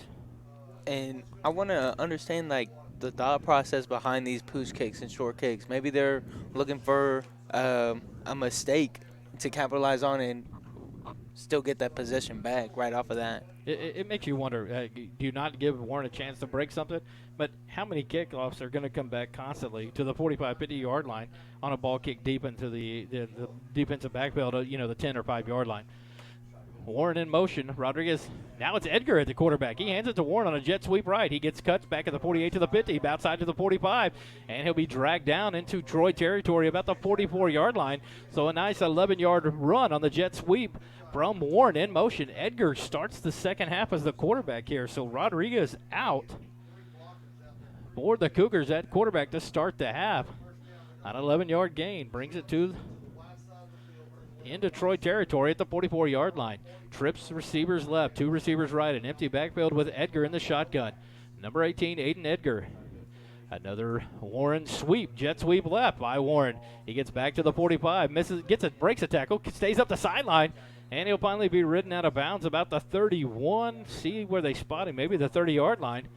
They're getting him a 30-yard line, so that'll be a 14-yard gain there on the jet sweep left by Warren. And another first down for the Cougars down to the 30-yard line of Troy. Nice change of pace here for the Cougars. Joe definitely got away with a holding penalty right there. Warren is the slot receiver left, three receivers right. Now jet sweep motion. They'll hand it to Warren. Nope, Edgar's going to tuck it, but he's going to be taken down quickly as they kind of run into each other and get tackled for a loss. That'll be back to the 33-yard line of Troy, so it'll bring up 2nd and 13. I believe. We'll see where they spot it. Make it, yeah. Kind of in between. Let's make it at the 32. So it'll be a 2nd and 12 for your Cougars. A loss of 2 yards there on the run. The keeper by Edgar. The defensive line kind of sniffed that one out of the third play in a row. So we go 3 receivers left, 2 right. Aiden Edgar, the quarterback now for the Cougars in shotgun. He signals for the ball, takes a snap. Quick pass out to the right side of Warren. He gets inside the 40, or the 30, 25, 20. He breaks a couple tackles. Now he's finally ridden down just outside the 20, making a 15-yard line of Troy. Let's see where they spot the ball. Warren did some crafty work after the quick pass there. Sterling broke a few tackles, made a couple guys miss. And he brings up another first down at the 14-yard line of Troy. So a nice pass there by Edgar to Warren in the quick motion to get another first down. And like I said earlier, you switch up your looks, you're definitely going to be able to get your weapons in motion. And they've done that here by going to a different quarterback, gives him Warren in the receiving core now. No empty backfield. Edgar takes the shotgun snap. He's going to go to the right side. It looks like he's going over. Schomburger wide open the middle. Edgar's going to go to the back right corner, and it's going to be overthrown. And it's going to be deep outside the back of the end zone, and a Cougar is knocked down outside the end zone. The defensive back took a hack at him, and the ball hits the ground, but he landed on the track, the running strip for the long jump pit. Not a friendly surface to come down on. Not sure who that is, but hopefully he's all right. He's up quickly and being helped off on the Cougar sideline. But that'll bring up 2nd and 10 there on the incomplete pass. I don't think Edgar saw. Person to foul, roughing the passer now. All right, so Edgar, I looked downfield and missed that, Sterling, as Edgar was rolling out to his right side, and he kept extending the play to try to get a pass downfield, and he got hit late. And that'll be an automatic first down now for the Cougars instead of the incomplete pass. Yeah, because with Edgar's throw, he was already on his way down, slipping on the grass, and a defender comes in and just lays right on top of him pretty much. It's going to be a 1st and goal from the 7-yard line of Troy after the roughing the passer penalty. Edgar in the shotgun, 3 receivers left, 2 receivers right. And the Cougars get set now. Edgar sniggles for the snap. Now we got a man in motion to the left side. He'll take the handoff. Quick pass there across the middle. Not completed. Ramon Rodriguez can't hold on to it as it kind of tailed off low on him. Edgar got the pass off, but it kind of took a nosedive on him. And Ramon Rodriguez couldn't get a hold of it, and it's incomplete. That'll bring up 2nd and goal from the 7. And I feel like after watching that, Jarrell needs to take it easy on Warren right now. With that option right there, the play action, he fakes it to Warren. Warren cuts around the corner, and there's already a defender in his face and just lays him out. Warren's taking some unnecessary shots. You got to be careful there to protect your player. Now it's going to be Edgar with 4 receivers left. They're going to do a swing pass to Warren. He catches it about the 10. He's going to cut up about the 8, back to the line of scrimmage to the 7. That play goes nowhere. Back to the original line of scrimmage there at the 7-yard line, and that's going to be 4th and goal now. Correction, 3rd and goal. I apologize. On the pass. No gain on the pass. So 3rd and goal from the 7. We'll see what we go to here as Crathers now moves to the right side. You got Schomburger, the lone receiver left. Warren back in the backfield now, offset to the left side of Edgar. 3 receivers to the right, Guerra and Crathers over there. Edgar's going to come back. He scrambles. He's being chased now. Back to the 20, 25. He's on the run to the far side to the numbers. Back to the 20. He'll throw on the run into the end zone and batted down, almost picked off by the Trojans. And that's going to go as an incompletion. So it's going to bring up 4th and goal now for the Cougars from the 7-yard line. So they move from the 45 of Jarrell down to the 7 of Troy and have done nothing with it after the generous roughing the passer call. So it's going to bring up 4th and goal. And it looks like Jesus Perez is going to line up for the field goal attempt. He's on the near side hash marks here. From the 15 is where it'll be spotted. So it'll be a 25-yard field goal attempt for Jesus Perez. Edgar gets the snap. It's down. Perez gets the kick up, and it's through the uprights, and good. So the 25-yard field goal, good for Jesus Perez. And so the Cougars at least get some points on the board with their first drive of the second half. 9:13 left in the 3rd quarter. 21-10 now your score after Perez knocks through the field goal. So you like to see the change of pace. Edgar comes in at quarterback. It makes you wonder 2 questions. Is it just a change of pace to get a different look for the Trojans, or is something wrong with Heron Rodriguez? We didn't see him at all. I'm kind of surprised when we started the half there, and Edgar's in the backfield, and so it'll be interesting to see what happens there. If that's going to be what we go with in the second half, just a change of pace, or just take a chance that Edgar has a little bit different look for him against the Trojans. And defensively, the Trojans came out with a good stand there. I mean, giving them the ball at the 45, they come down and have it at the 7, and then being able to hold out and hold them to 3 points. Exactly. That's a defensive win right there. He had a 1st and 10 from the 14.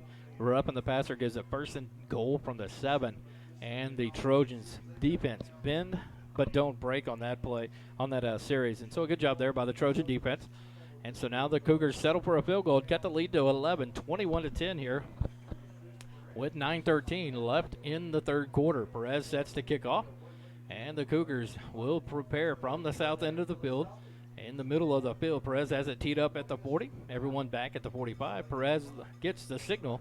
He'll approach and take the kick, and it's going to be a nice poach kick into this side. Build it at the 38-yard line. He dances around, and the whistle's blown. I didn't see the fair catch signal, but he just kind of sacrificed himself.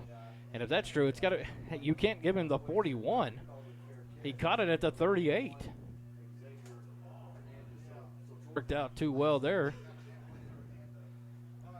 But nonetheless, the Trojans will start from their own 41-yard line with 9:09 left in the third quarter. And you got Presley up under center. He's got a single back behind him. Receiver goes left. He'll hand it to Herbacek right up the middle of the 45. He gets grabbed there by number 65. Great tackle by Brenham Wilson. He'll haul down Herbacek about the 48-yard line there. Make it the 48. So that'll be a gain of 7 there. And I think that's the first time you see Herbacek go down from the first defender that touches him. I think that's the first time tonight. Good observation, Sterling. I think you're right, because usually when he gets it, it's 2 or 3 defenders that may put a hand on him before he gets wrapped up.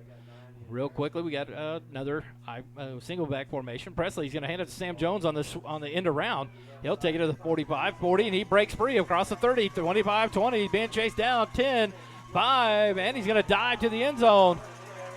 Let's see. The linesman seems to have a spot about the 5. And now he's just got to walk into the end zone and call it good. That'll be a touchdown by Sam Jones. The end around there, as Jones was lined up as the right tight end. He takes the handoff back at the 48 and makes it a 52-yard run for Sam Jones and a touchdown for the Trojans. Quick strike back on a 2-play drive, netting 59 yards. And wow, what a run there by Sam Jones. And yet again, Presley's ability to hide that football. Did a great job of faking a Herbacek. Parnell gets the kick up and away. Extra point is good. And so it's going to make it 28-10. So quickly the Trojans come back. I tell you what, this offense is very deadly. And you're right, Sterling. The ability by Presley to hide that ball, fakes the handoff to Herbacek, hands it to Sam Jones on the end around, and boy, he takes it, comes down the line all the way to that left end, and he hits it and gets it. And no one touched him until about the 10-yard line, and he just drags him into the end zone for the touchdown. And to have the arsenal that Troy has is giving it to Herbacek almost 80% of the time, getting those yards, driving that defense back and pushing them up against a wall to come back on a different drive and use him one time. You have the defense so caught up on Herbacek and his running ability that you don't think about the other people that they have to be able to break out for that play. And Sam Jones, a totally different looking running back. That's touching that ball, playing in the tight end position some in the backfield. He's a shorter, stockier athlete compared to Herbacek, and his thin, just elusive sprinting type body frame that he works with. But Sam Jones obviously quick and does a great job once he gets the ball for a 52-yard touchdown run. And so we sit here, 8 minutes, 26 seconds left in the third quarter, 28-10. The Trojans lead the Cougars. Parnell will line up for the kickoff, kicking from the north end. The kicking team comes set, and he'll kick it. It's going to be a deep kick now, and it's going to get over the head of Warren. But the ball hits the sideline, and the flag comes down. The ball went out of bounds, so an illegal procedure. So it should be fielded all the way up about the 40 or 45-yard line, I believe, of the Cougars. The first time we've seen a kick past the 30-yard line of either team. Parnell kicked it deep, a change of pace, and it got over Warren's head. And luckily for the Cougars, that ball went out of bounds. And so we'll see if they re-kick it or if they're just going to take the penalty yards and have a first down. We'll see where we go here with it. I'm guessing they got tired of Edgar actually taking it past the 40-yard line. Exactly. Edgar was notching up some major kick return yards. He does not mind getting those yards. So now the Cougars are gonna make the Trojans kick it again. Coach Davidson accepts the penalty, so we'll get the field here. It's an illegal procedure, kick out of bounds on the Trojans. So it'll be walked back 5 yards, and they'll re-kick from their own 35-yard line. He'll signal it again. And so now Coach Porter has the team huddled up here on the near side numbers, giving instructions to the Trojans. And Parnell now will head back out and tee the ball back up at the 35 of Troy. So they'll back them up 5 yards, and we'll kick it again. So now Schomburger and Warren stay back at the 20-yard line, even though it's moved up 5 yards here, just in case Parnell goes for that deeper kick. So something we finally saw different after the returns. They were playing, everybody's playing short fields tonight on those kickoffs because the guys got sick of just doing the ordinary fair catch and running them back, and starting with some great field position, cutting the field in half pretty much for both teams. And so they hits him. It was a spinning, weird kick by Parnell, but it's going to be fielded, blown dead by the Cougars at their own 36-yard line, and that's where they'll start here with 8 minutes and 22 seconds left in the third quarter. Jarrell takes over, 1st and 10 at their own 36, trailing 28-10 here in the ball game. The offense came out, put up a quick field goal after a 25-yard Jesus Perez field goal, cutting the lead to 11, but the Trojans wasted no time in a 52-yard run, a 2-play drive that went for 59 yards, a 7-yard run by Herbacek, and then a 52-yard touchdown scamper by Sam Jones. Shotgun snap now. Aaron Rodriguez back in the quarterback position. He's going to run a screen pass, but he overthrows Warren on the left side there, and so it's going to go for an incompletion. So change of pace here, back again for the Cougars as they go back to Rodriguez at quarterback, Sterling. Yeah, it's definitely, and you could definitely tell Rodriguez and Edgar definitely have two different playing styles and two different paces to the game. And now we'll go with 3 receivers left, 2 receivers right for the Cougars. Rodriguez by himself in the shotgun in the lone in the backfield there for the Cougars. Now Warren comes in motion to the left side, 4 receivers to the right. Rodriguez is going to run it now, a quick little screen pass, but over the head of Warren. Warren incompletion, and Rodriguez took a shot by the blitzing linebacker there for looked like Adrian Buxton. Got a free shot on Rodriguez once he dumped the ball out, but another incompletion. So 3rd and 10 from the 36-yard line for the Cougars, their own 36. It makes you think, are they mad at Warren? They're definitely lining him up for some shots. Yeah, they were taking a toll on him. So here we go with Rodriguez in the shotgun. He's going to roll out, throws to the near sideline to Crathers. He builds it, but he's going to fall. He buckles a leg. I don't know if he slipped or if a knee buckled or ankle, but it's going to be blown dead quickly by the lineman about the 38-yard line. And they're calling for the step. Crathers is going to get up and kind of hobble back towards it, but it's going to bring up a 4th and 8 now. Just a 2-yard gain there from the 36 to the 38-yard line on the completion. Crathers had some room to run, but he just lost his footing and his kind of legs kind of buckled underneath him. He thought he might be a little bit more hurt. He comes off gingerly under his own power. But nonetheless, the Cougars are going to have to punt here at 4th and 8 from their own 38-yard line.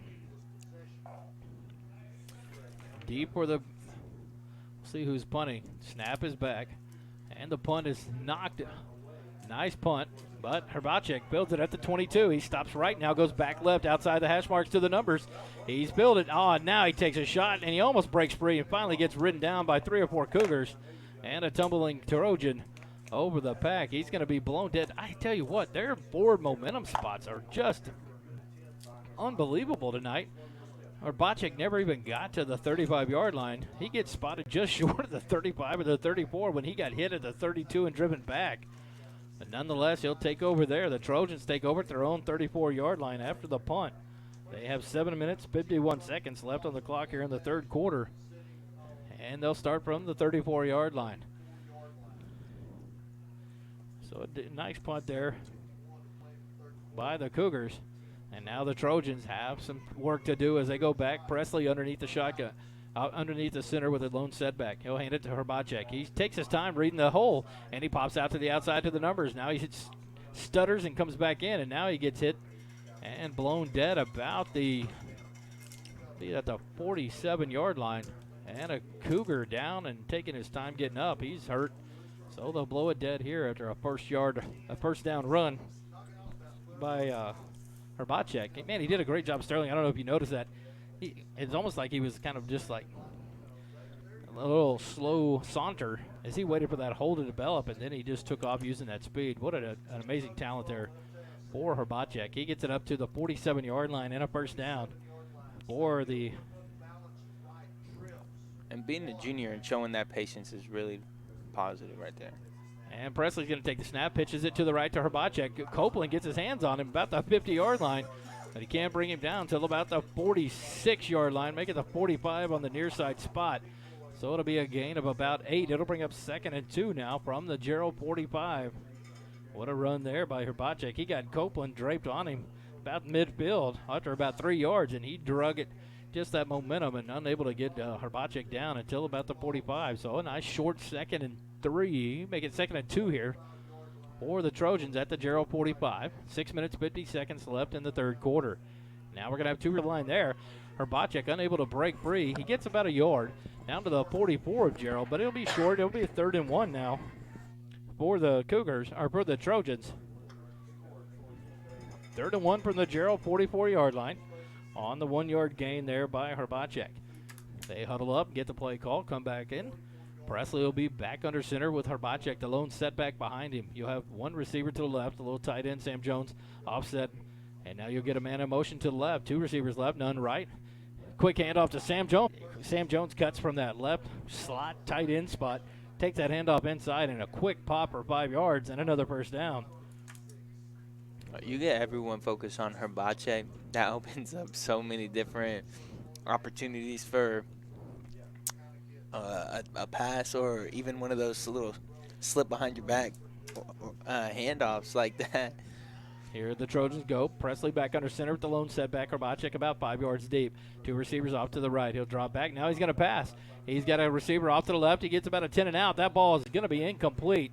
Ball just underthrown just a hair as the number 5, Tyler Jarlick, just can't get it, but come back to it. It's just about a yard short there on the pass from Presley. And so it's incomplete. It'll bring up 2nd down now on the incompletion. The first pass of the second half for the Trojans goes incomplete. The 2nd 10 from the Jarrell 39.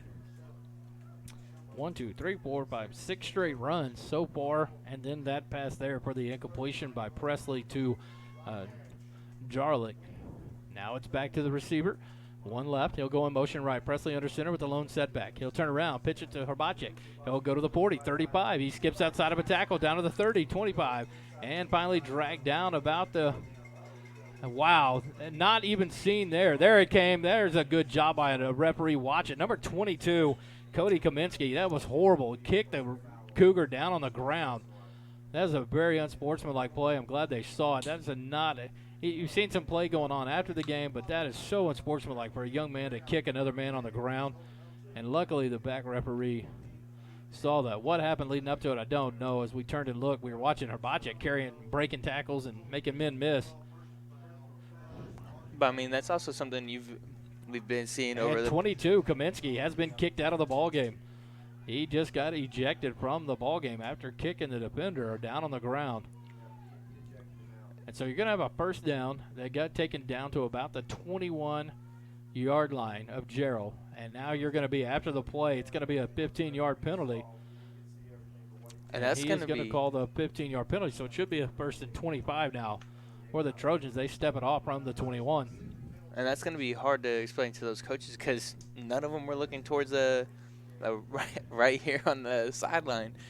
But that's definitely something we've been seeing over the past couple of drives is, I mean, a little bit from both teams, but more aggressive from the Trojans. A little aggressive after the plays are over, and it finally boils over. So now number 22, Kaminsky, has been ejected from the ball game after the personal foul. What happened down here, it looked like the player may have held on to his foot as he's breaking free, and then he ends up kicking again. And so the referee, the lone referee in the back here on the offensive backfield, saw it and threw the flag from way back and made the decision quickly there as Kaminsky is being escorted off the field. You hate to see players get into that. It's it's competition, but you hate to see that from any young player. Presley takes the snap. He's going to fake the pitch, and now he's going to run. Scramble to the left side. He finally gets the pass away. He's being pursued by Jack Copeland, and he completes it to Sam Jones. It's going to be a gain of about 8. back to about the 28, 27-yard line, 28-yard line of Jarrell. So instead of first and 25, they gave him a first and 10 since it was after the play.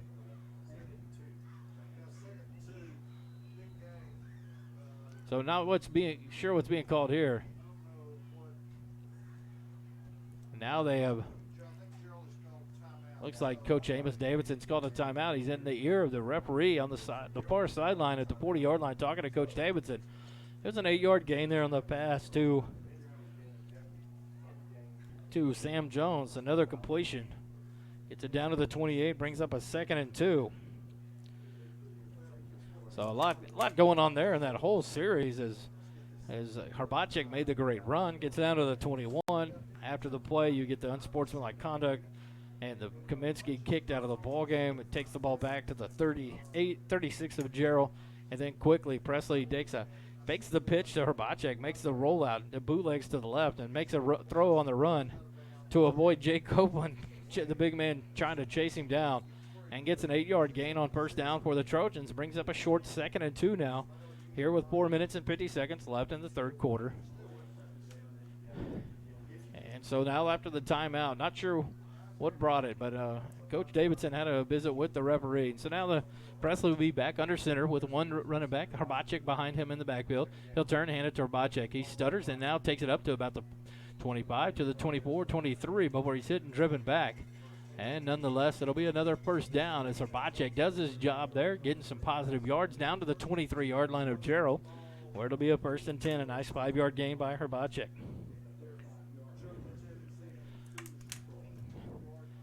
So we'll be at the 28-yard line of Jarrell. 4 minutes, 30 seconds left in the third quarter. Trojans driving again, 1st and 10 at the Jarrell 23. Presley back under center. He's got the 3 receivers to the right. He's got Hrbacek. Now Sam Jones in motion to the left. Hrbacek's going to turn, take the pitch on the sweep. Copeland tries to chase him down. He just can't get him. And now they'll get him finally about the 10, drive him into about the 8-yard line. Another Trojan first down, about to the 8. See where they set it, either the 7 or 8-yard line of Jarrell. It's going to be the 8-yard line. So it's 15-yard gain there by Hrbacek. Man, he just has a great hesitation and waits for the holes to develop, hits it and goes, and the speed and acceleration is phenomenal to watch for this young man. He's been a lone setback now behind, breaks it into the end zone, stiff arms Guerra. Guerra can't get a hold of him as Sam Jones rumbles in for another Trojan touchdown, moves the score to 34-10. So another 8-yard scramble, stumbling there by Sam Jones. Another nice run by him. Got a plan for Hrbacek, and Sam Jones strikes again. And the misdirection right there and the ability of hiding that ball is just crazy to see. Trojans lead it with 3:41 left here in the third quarter. The Jarrell defense is just getting run over with this misdirection, and the ultimate respect for Hrbacek. And when he touches the ball, and then you fake him one time, and Sam Jones on that quick misdirection across the middle, man, he's hard to bring down. He's quick. What an attack there by the Trojans as they run the ball. They've only passed the ball, I believe, 3 times here in the second half. The rest have been runs for them, and so Jarrell finds himself in a big hole, down by 25, 35-10 here with 3:41 left in the third quarter. They'll get the ball back here in the south end of the field as Parnell sets to kick up from the far hash mark on the 40-yard line. Schomburger and Warren back deep for the Cougars about the 25, 20-yard line. Not sure what to expect now from Parnell. We've seen the onside kick. We've seen the short kicks. We've seen the deep kick that went out of bounds, and then we saw the kind of the sidewinder spinner kick that last time that luckily Ramon Rodriguez fell on to preserve the possession for the Cougars. So Parnell tees it up, and the kicking team's ready's at the 40, at the 34. Now Stara, he's down on the Troy sideline, being helped by the staff here on the near side. It looks like a possible ankle injury as he hobbles back across from the near side. Or exactly, it looked like maybe a cramp now as he's walking stiff-legged, his right leg. And he is taking as he walks gingerly across the field. And so Guerra going to be helped off now as the coach is going to help him. You just can't tell what it is bothering him. We'll see what happens. But he went down hard here on the near sideline, about the 30-yard line of Troy. And he's being helped off. So the Cougars will take over at their own 33-yard line. 3 minutes, 33 seconds left in the third quarter. Lots of threes going up here. They're going to spot him at the 34 of Jarrell.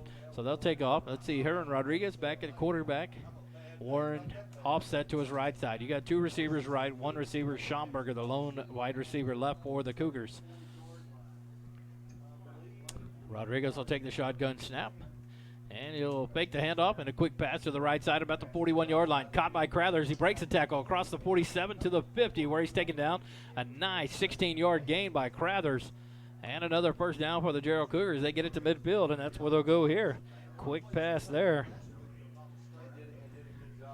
to Crathers. You fake the handoff to Warren and a quick pass to Crathers, and he makes one move, makes a man miss, and gets some good yardage there. First and 10 from midfield. Rodriguez has two right, one left now, and he'll hand it off. Nope, fake, and a quick pass back. Crathers reached out for it, missed it. Schomburger hit him in the incompletion there. Brings up a second down for the second and 10 from the midfield stripe. They do here is Rodriguez back in the quarterback on this series again in the shotgun with Warren to his right side. Offsides on the defense. They're not going to call it a blitz from Workman. He's going to throw it deep, and it's picked off. A nice play by Jarrell. He's going to intercept it about the 20. He's running back so far, and a block in the back. Now the flag comes out late there on the near sideline right in front of the lineman. Now blocking the back's going to cost some yards there as Jarrell brought it back to the 49 of Jarrell on the interception. But they're going to back him up on that illegal block right in front of the lineman. So blocking the back, clearly called there. Great play by Jarrell. He went up on the fly and caught that in stride. Came down and ran it back from about the 20 to the 49 of Jarrell, the 31-yard return. But that gets negated. The interception will stand. But that's going to cost the Trojans. Instead of starting in Jarrell territory, they're going to start back at their own 41-yard line.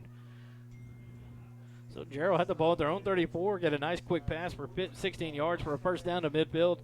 One incompletion and then an interception as Rodriguez ran for his life and threw on the run. Throws it just short, and Jarrell goes up and intercepts it for his second pickoff. And that's where Troy takes over with 3:09 left in the third quarter at their own 41-yard line. Presley back under center with one running back behind him. It's going to be number 1, Xavier Hernandez. He'll take it about outside the 45 to the 50, breaks the tackle to the 45. Now he gets stacked up down to the 40 as he's thrown to the ground. And so a nice run there, about 19 yards for Xavier Hernandez. He's in a running back now, number 1 behind Presley, and made a nice play there as he broke a couple of tackles, gets down to the Jarrell 40-yard line. So that's a nice 19-yard run by the new running back as Hernandez didn't waste any time taking over where Habachik had left off, and he'll be the lone setback back behind Presley. He's got two receivers to the right side. Presley's going to put number 7 in motion to the left. He's all wide out left. Turn around, hand it to Xavier Hernandez across the 40. Now to the 35. Takes a pop about the 32 and down about the 31-yard line. That'll be right at the marker. It's going to be about 1 yard short at the 31, so it'll bring up 2nd and 1 for the Trojans. Hernandez with a nice run there, and then he got popped and went down immediately there at the 31. That brings up a 2nd and 1 now for the Trojans. Hernandez, the running back. The lone running back directly behind Presley. Presley under center. Hernandez about 7 yards deep. Two receivers left. He'll turn around. He'll hand it to number 44 across the middle. Jake Copeland misses the tackle, and he's going to break it free. Number 44 across the 20, 15, 10. Ridden down about the 8-yard line of Jarrell. Copeland misses that tackle and allows Hunter Martin to break it all the way down to the 8-yard line of Jarrell and another first down. What an opportunity there. Copeland just couldn't get him stopped. And that the misdirection again, Sterling. They're doing a good job. They got 2 runs up the middle, fake it, and now that end comes around on that inside handoff and that counter play. And if that doesn't show Arsenal, I don't know what does. Bringing in Hernandez and now Martin at the same time, giving you even more misdirection because now it's not the same people you've been watching. You still don't know where to go with it. A receiver to the right, one lone setback, Hernandez. He'll take the pitch on the sweep right. Hernandez to the 10, into the 5. He's not going to be touched until the goal line where Warren tries to take a shot at him and can't do it. And Hernandez runs it in for the 8-yard touchdown run. And it's another touchdown for the Trojans. That'll move it to 41-10 with 1:14 left here in the third quarter. And this running attack is like none other we have seen. Riesel was a good example. They were a running team, and they had many weapons. They didn't have the speed that you see tonight. But from and like you said, you don't see Herbacek. You don't see 34. You don't see Sam Jones. And now all of a sudden this play, you have Martin and Hernandez come in, and they took off right where the other two left off. They just jumped in and speed right around the ends, making their cuts. Just impressive running attack here by the Trojans as Parnell knocks the kick through. That makes it a 42-10 lead for the Troy Trojans with 1:14 left here in the half. Yeah, going back to the game against Riesel, it was definitely more power-based running. And, I mean, yeah, there was some elusiveness in that running game, but more of it was just a power up the middle. Just get your offensive line to form that wedge and just power right behind them and run into the ground that way. But now it's a bunch of speed, agility, and awareness to make those cuts, make those moves, patience to get through those holes, and wait for the play to develop and open up those holes and let your team work for you. This third quarter brought to you by your personalmd.net. Here on Jarrell Cougar Football and SHN Sports. Also other sponsors, the Eagle Auto Parts of Jarrell, WVE Beagle Electronics, offering a portfolio of high-quality aftermarket vehicle electronics, including connectors, relays, solenoids, switches, emission, and ignition electronics. Building upon a foundation of premium full-line programs established under the NGK Sparkplug and the NTK sensor brands, WVE products are rigorously tested and engineered to perform in import and domestic vehicles. For your vehicle electronic needs, choose WVE Vehicle Electronics, precision engineered to perform. Found at your hometown Eagle Auto Parts store in Jarrell, Texas. And now with 1:14 left in the third quarter, it's a 42-10 lead for the Troy Trojans. And they'll be kicking off from the north end again as Parnell tees it up on the far hash marks. The kicking team lines up at the 45 and readies. Parnell calls them into order, and he'll kick. And it's going to be a nice little pooch, kind of deeper kick, fielded at the 23-yard line by Warren up to the 30, 35, 40, 45, 50. He's going to make one miss, and now he's dragging a tackler past the 45, 40, 40. He was down. Oh, my goodness, and now the worst call in high school football I've ever seen in my life. Warren was slammed down after he ran with two tacklers. The ball comes out well after he's down, and the back judge calls it a fumble recovered by the Trojans at the 35-yard line. And that may have been the worst football call I've seen in my life. Warren was clearly down when that ball came out. And that turnover now is given back to Troy. And they'll have the ball with 1 minute and 2 seconds left on the third period clock at their own 35-yard line. What an unbelievable call there. Warren was clearly down as he ran it. He got dragged down from behind. Hits one more man, falls forward at the 35, and the ball comes out when he hits the ground. And his back was laying on the ground. The only word I can find is disgusted. And now Presley up under center. He'll turn and hand it to the running back Hernandez up the middle, straight up the middle to the 40 and across to the 39-yard line. A gain of 6 on the run by Hernandez. So it brings up a 2nd and 4 for the Trojans. Presley, the quarterback, still in there, but a lot of the different substitutes coming in. Hernandez, the running back, 44, Martin at the tight end position. Got two receivers right with Martin, the tight end, offset on the right side. Now number 7, Gibson goes in motion to the left. It's going to be a pitch to the right. Hernandez takes it about the 40, and he cuts it across the 45 to the 50, where he's finally hit and ridden down about the 47-yard line of Jarrell. And another first down for the Troy Trojans as the running game continues. And right there he gets about 12 yards on the gain. Another 1st and 10 at the 47 of Jarrell. 16 seconds left and counting. That'll be the last play of the third quarter. As we'll go to the fourth quarter, trailing 42-10, the Trojans lead the Cougars here on SHN Sports. We're going to take a quick break. It's going to be dead air as we take a quick break up here in the booth, and we'll be back in just a minute here on SHN.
Back here on SHN Sports for the fourth quarter of Jarrell Cougar football. The Trojans have it first and 10 at the 47 of Jarrell. And a quick handoff on the counter to Martin.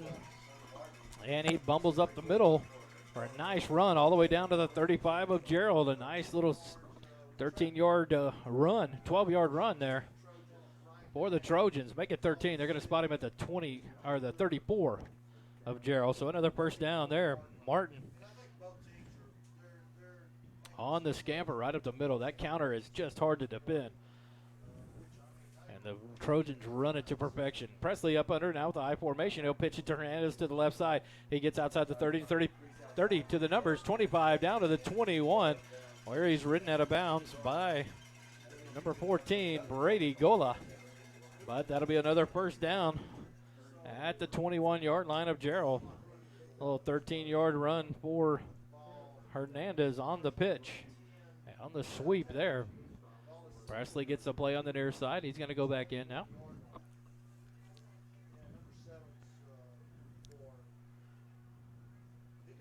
It'll be a first and 10 from the 21-yard line of Jarrell.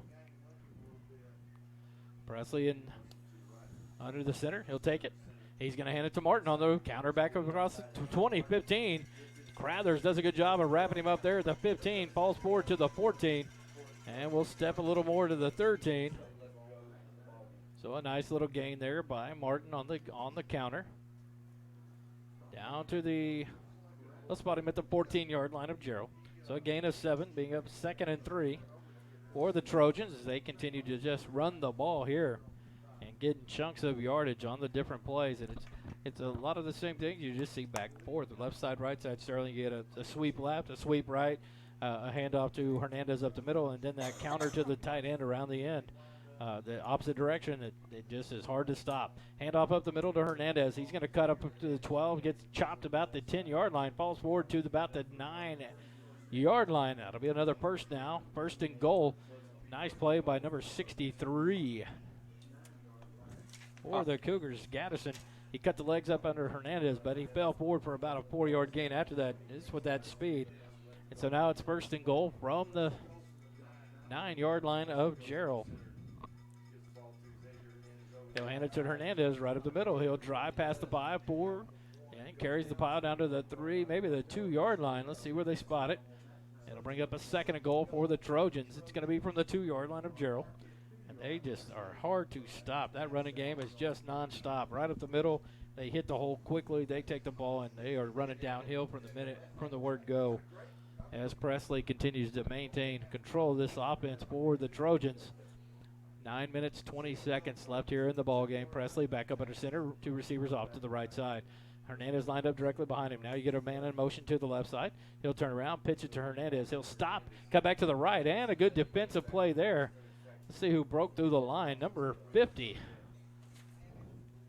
Josh Valle. Josh Valle did a great job. He snipped it out. Hernandez hesitated and went back to the right. Now that time Valle had popped through the offensive line gotten into the backfield and takes down Hernandez for a loss of about 6. From 2 to the 6, a loss of 4. And so he goes backwards 4 yards there. And they'll bring up 3rd and goal from the 6-yard line of Jarrell. Nice play by Baye there. And Presley, now he has a man in motion to the right side. He'll turn, pitch it to Hernandez on the sweep right. He's getting pursued out to the right side. Stacks up, now he hesitates, goes back, and there's going to be a penalty. There's more stuff going on in the backfield there. Number 11 for the Cougars, Weston Miller, trying to break free and just getting held and drug around. They call the flag holding on the offense, and now a second flag comes down about the goal line. So it's going to be an after the play penalty there. Some unsportsmanlike conduct. We'll see who they call it on here. The holding was called during the play on the Trojans, so that'll be enforced.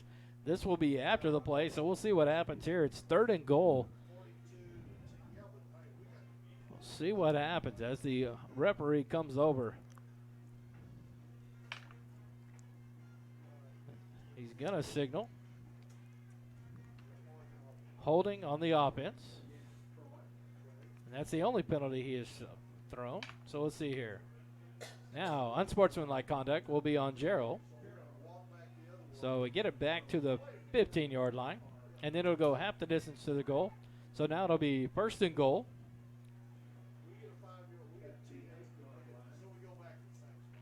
To the 8-yard line. Or they're going to call that a continuation. So it's going to be 3rd and goal from the 8-yard line. And all that madness, not sure what all went on. But the ball is 3rd and goal from the 8-yard line of Jarrell. Now they'll blow it dead. It looks like it should be a first down.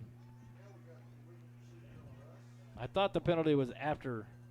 It is going to be 1st and goal. Okay, so a first down. You had the hold on the offense. And then you had the sportsmanlike conduct on the defense. So you had the 3rd and goal, but then you had the first down on the automatic. Presley's going to fire it up to the end zone. It's going to be picked off inside the 2-yard line. And now here comes the Cougar defensive back. And unfortunately, the block in the back is going to spoil that return. That's a horrible decision on the lineman for the Cougars. He was behind the play as Crathers made the interception in the end zone at the 2-yard line. The block in the back will bring that return back. He got out to about the 35, 36-yard line there. Unfortunately, though, that's going to be brought back. But a great job by Crathers to pick off the ball in the end zone, about 2 yards deep, and bring it out for the Cougars. What an unnecessary block in the back that was behind the play. Crathers was 4 or 5 yards past him. Yeah, Jake Copeland is definitely one of the, strongest willed and a great leader on both sides of the ball, defensively and offensively. And all of a sudden, just a disciplinary issue right there, just unnecessary. When you see the numbers, leave them. Unneeded. And so that'll take it all the way back to the 12-yard line. So Jarrell starts off. They have the ball after the interception by Crathers. A great job by Crathers on the INT, 2 yards deep. And he runs it out. But now they'll start back after the penalty. Edgar in at quarterback. He's going to float a little screen pass out to the left to the 10. Breaks a tackle to the 12, 15, 20, 25, 30, 45, 40, 45. Cuts back 45, 50, 45 into Troy territory down to the 43-yard line of Troy. What a great job there by Crathers. He makes the quick screen pass out about the 12-yard line and gets it all the way to the Troy 42. And nice job there. Big gain for the Cougars. And you got to enjoy that move there by Crathers. Did a great job to shake one defender, and then the speed was turned on. So, all in all, Crathers got the yardage back. Got his yardage back. And it brings up a 1st and 10 in Troy territory for the Cougars. Edgar in the shotgun, Warren to his left side. Edgar's going to take a shot down the left side of Schomburger. The ball floated up in the air. Schomburger tries to make the play. Defensive back all over him, but no call there as Schomburger goes to the ground about the 10-yard line. And the pass is incomplete there as the defenseman kind of reaches the hand down to help Crathers up there. They slap hands there. It's an incomplete pass. Nice try there by Crathers and the defenseman doing his job. But a lot of contact down the field all night long. Really no pass interference plays have been called. So the Cougars will set back up at the 42-yard line after the incompletion. 2nd and 10. Now they'll fake the handoff and quickly throw it out to the left side, or the right side. Crothers can't get it. The throw was errant because Edgar, as soon as he faked the handoff and went to throw, he was hit quickly by the defensive player for the Trojans. He got through the line quickly and hit Edgar. Edgar did a good job just to get the ball out of his hands before getting sacked. Offensive line there missed that assignment as the blitzing linebacker got through to Edgar. So now it'll be 3 receivers right, 2 receivers left for the Cougars. 3rd and 10 from the 42 of Troy. Edgar, the lone person in the backfield there. It's shotgun. Here he comes. He's getting blitzed. Now back to the 45. He's going to throw on the run. It's going to be incomplete as he's thrown to the ground about the 45 of Jarrell. And it's incomplete. It'll bring up 4th down now for the Cougars, still at the 42-yard line of Troy after the incompletion. Edgar running for his life from the minute the ball is snapped. And the offensive line is kind of porous here in the 4th quarter as the defensive linemen are getting through quickly to Edgar. He's having to scramble. Might have to back up a couple yards on the shotgun just to get some room. Takes the snap, and here comes the blitz again. He's on the run for his life, and he's going to be sacked back in Jarrell territory. And he goes down hard back at the 47-yard line of Jarrell. As Edgar gets up gingerly, he got taken down, and that's a turnover on downs. And so Troy, with the sack on 4th down, takes over at their own, at the Jarrell 46-yard line.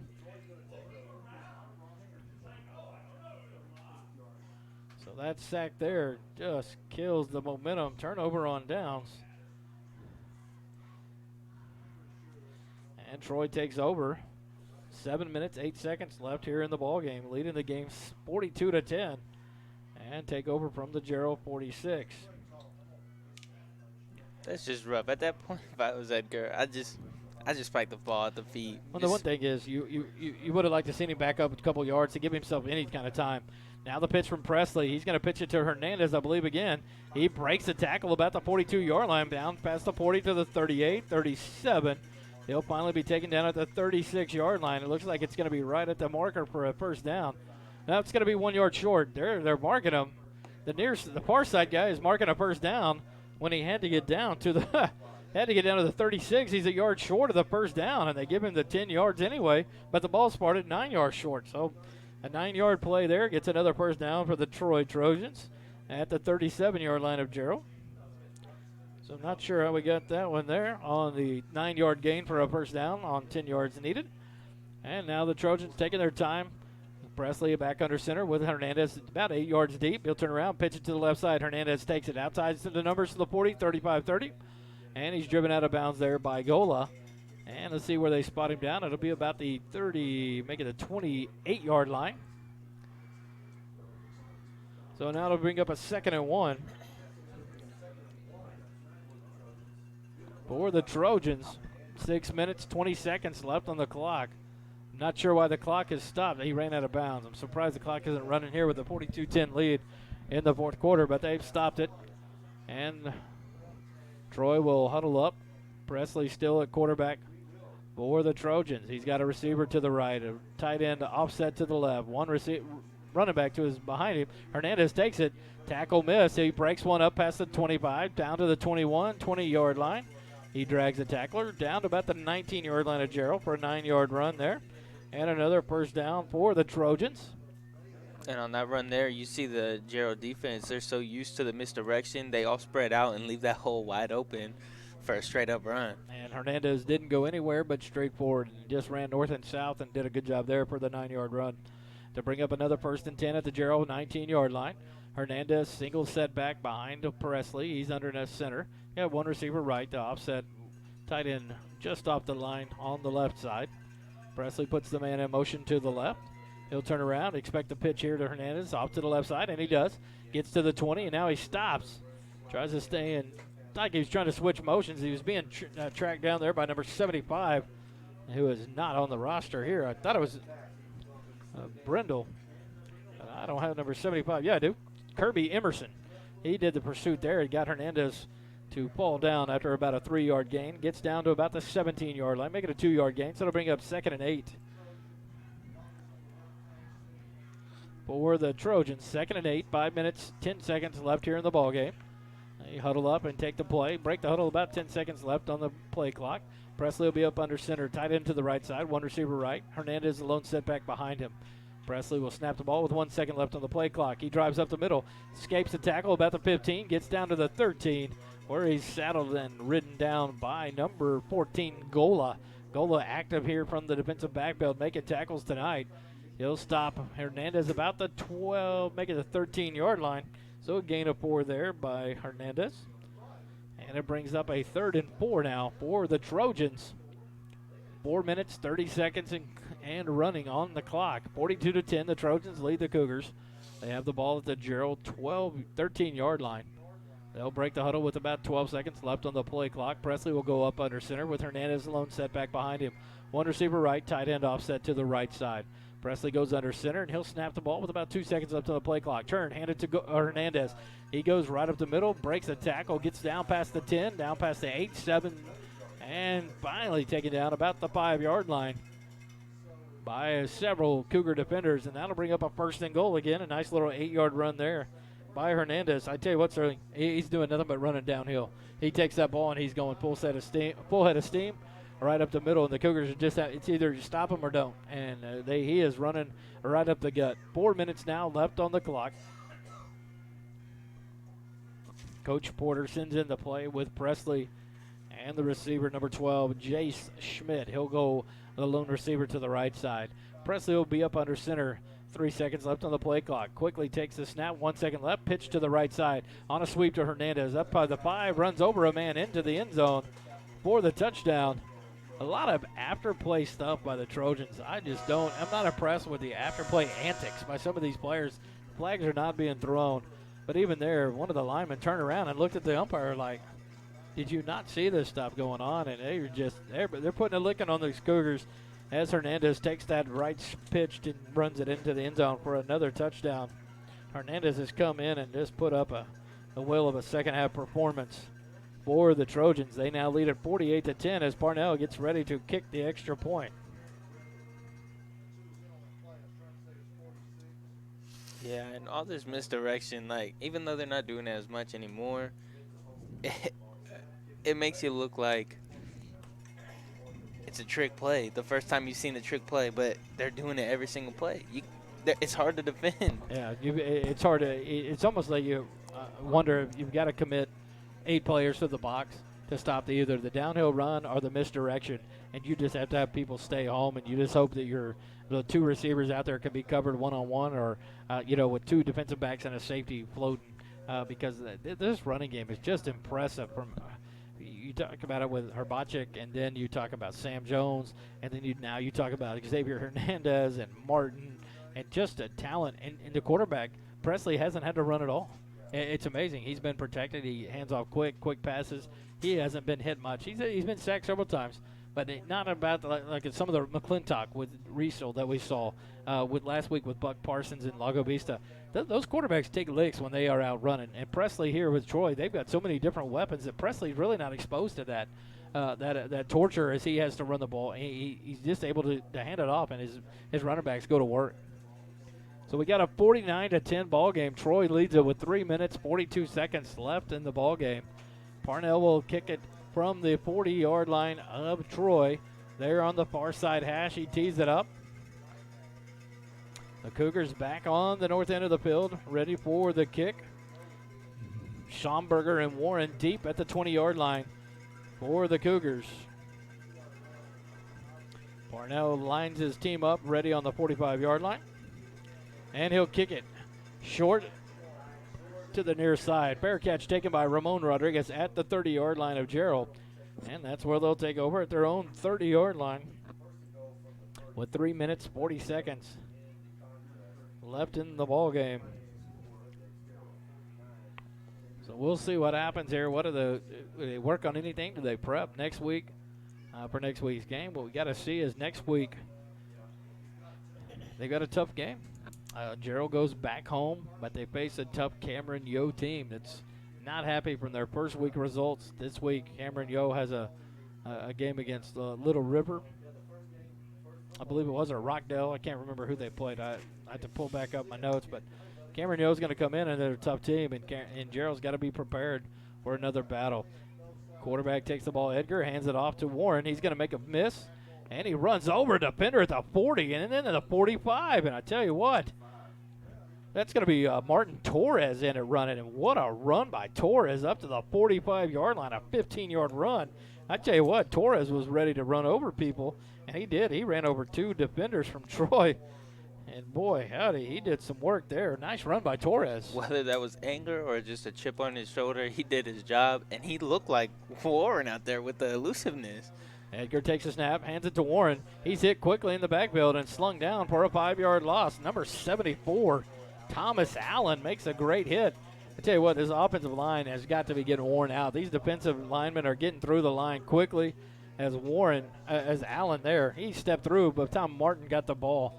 He was in the grasp of Allen, thrown down for a 4-yard loss. They mark him down at the 41-yard line. So a loss of 4 there on the run. But the low snap there, Edgar had to go down and pick it up. And so another instance where a bad snap totally throws that play off. The first one was the one in between the legs of Hernandez that ended up being a turnover. And so now Edgar the shotgun, 3 receivers left, 1 right. Torres off to his right. He's going to hand it to Torres. Sweep left off the handoff to the 40. Cuts it back to the 45, breaks the tackle to the 50, 45 of Troy, and taken down about the 45-yard line of Troy. 44, it's going to be enough for a first down. Be marked down at the 45-yard line of Troy, so a nice run there by Torres. Shifty work back and forth. He takes the run there. So although this defensive line is manhandling this offensive line, Martin Torres is manhandling that defense. I tell you what, he's very elusive. And Torres, and so now bring up 2nd and 5 as Torres just wants the ball, and you can tell he's running with a purpose right now. And that's the thing is early in the season we saw Torres a couple of times running the ball, a couple of games, and he kind of came up hurt in that Riesel game there in the second half, and he didn't come back. And maybe he's coming back from injury and trying to work things out. And I tell you what, he has been running with a vengeance here on this possession. A little late, 31-yard line, but another first down now for the Cougars. And Martin Torres, he's running like he's got his pants on fire. You got to love the effort by that young man coming in late in this ball game, and he's giving everything he's got. The clock's got to be running. 1st and 10 at the 30-yard line. Another 10-yard gain by Torres on 2nd and 5 gives the Cougars another first down. Torres will be in the lone setback with Edgar, offset to the left side. Edgar will take the shotgun shap. He drops it back to the 40. Now he's scrambling for his life. He's going to look to run, and he's tripped up. Somebody grabbed a shoelace there, and all of a sudden Edgar falls down. And it'll be a loss of about 4 back to the 40, from the 30 back to the 34-yard line. Make it to 33, so that'll bring up 2nd and 13 for the Cougars. 2nd and 13 with 1 minute left on the clock. They blew the whistle dead, I guess, as Edgar went out of bounds. I'm not sure. But 1 minute left on the clock. 49-10, the Trojans lead here in the ball game. Martin Torres offset to the left side of Edgar. Snap comes. He's going to stick it in the stomach of Edgar. Torres going to run around the right side. 35, 30, cut back to the 30. Now taken down to the 25. Another hard run there by Torres as he takes one tackler and another one finally jumps on to bring him down at the 25-yard line. So a nice little gain of 8 yards there. Brings it back to a manageable 3rd down. Be a 3rd and 5 now for the Cougars. And the play before, you see another mishap on the snap, and you just have to think maybe it's just from being so tired of getting run over by the defensive line. Edgar's going to heave it up into the end zone. Oh, in and out of the hands of number 10, Christopher Persley. Can't hold on to it. Edgar threw up a moonbeam. Beautiful ball into the end zone. And Persley got behind the 2 defensive backs, but he just couldn't hold on as he had to kind of get turned around there. And it goes incomplete, so it'll bring up 4th and 5. For the Cougars. So Coach Davidson's going to take a timeout here with 23 seconds left, down 49-10. Nice play there by Edgar. He threw the ball up. Persley had a chance at it, but by the time he got turned around, the ball hit him in the hands. He just couldn't bring it in, and so his ball's incomplete in the end zone. But Coach Davidson will huddle him up and figure something out, try to work on some things. I think you've got to like what you've seen here in this drive with Torres' effort. He's come in and obviously in a ball game that Jarrell has been out of for a while here in the second half, and Torres has run like his pants are on fire, and he's just given everything he's got in a ball game where you would feel like they just give up. And so you like to see the effort there from Torres. Edgar throws a nice ball there, but another bobbled snap. He had to hesitate and then get the ball off. And so that center exchange is going to be kind of difficult. Coach Davidson calls a timeout. He's going to give Jesus Perez a chance to take a shot at the field goal here. Ball's going to be spotted at the 32, make it the 33-yard line. It's going to be a 43-yard field goal attempt for Jesus Perez with 23 seconds left in the ball game. Perez has the leg. We'll see if he can get it in there. Shotgun snap back. Edgar gets it down. Perez gets the kick off. It looks like it's going to be off to the left. No, it's in. What a shot by Jesus Perez. A 43-yard field goal for Perez. That was a solid kick there. I tell you what, I've said it all along, especially the game last week. Like Erickson may have been the player of the game for Lago Vista. Obviously, Logan Parsons was phenomenal. Pounds was phenomenal. You just give it up and down the roster there. Lago Vista had a great game. But their kicker, Erickson, was just on point. His kicks, his kickoffs, and some trickery. It was just crazy what Erickson did with the ball. Jesus Perez has been a consistent kicker all year long, and you love to see that. Coach Davidson calls a timeout, gives Perez a chance to kick a 43-yard field goal on 4th down and 5, and he boots it through, and plenty of leg. He could have made it from 48, something like that at that point, 45, 48 yards. And so impressive shot there by Jesus to cut the lead now, 49-13. Should be our final score here as Jarrell will kick the ball off with 18 seconds left back to Troy. But I mean, also going back to Torres running, I mean, that's the effort you love to see as a coach, is seeing, even though you're done for the game, you're not going to come back and win, but have your player come out and still play like it's a 2-minute warning, it's the last possession you're going to have of that ball, and trying to do something with it to get you into scoring position. That's just something you love to see. And it's the thing they did the first game of the year. They faced a tough Whitney team on the road to open the year. They were down 56-0, and they drove down, and Perez made a field goal. And the effort you saw in that last drive was amazing. And you see it tonight. They don't give up. You like to see that from Torres, running hard. Perez knocking a field goal through. And so you see the team effort, and you got to keep battling. You got to give it to these kids as Perez pooches a kick up. Fair catch made at the 24-yard line. Let's make it a 27-yard line of Troy. So they'll start with 16 seconds left on the clock at their own 27-yard line. And so we'll see what they do here. I'd assume that Presley will probably just kneel on the ball. It looks like they're going to go into victory formation as Hernandez is behind Presley, and then one more gentleman even further back. I don't have his numbers. He's even further back, about 12 yards behind the line. They huddle in as Presley comes under center with 16 seconds left on the clock. He'll take the snap, back up about 3 yards, and take the knee, and that'll be the ball game, folks. 49-13, the Troy Trojans win the ball game. Jarrell with the loss drops to 3-3 on the year, 0-2 in district play. The Troy Trojans improved to 5-1 and 2-0 in district play. So Troy putting themselves in a great position of 2-0 in district early on after the upset there in Cameron last week, and now the win here at home on homecoming against the Jarrell Cougars. We'll take a quick timeout, be back, wrap it up, and send you off for the night here on SHN Sports.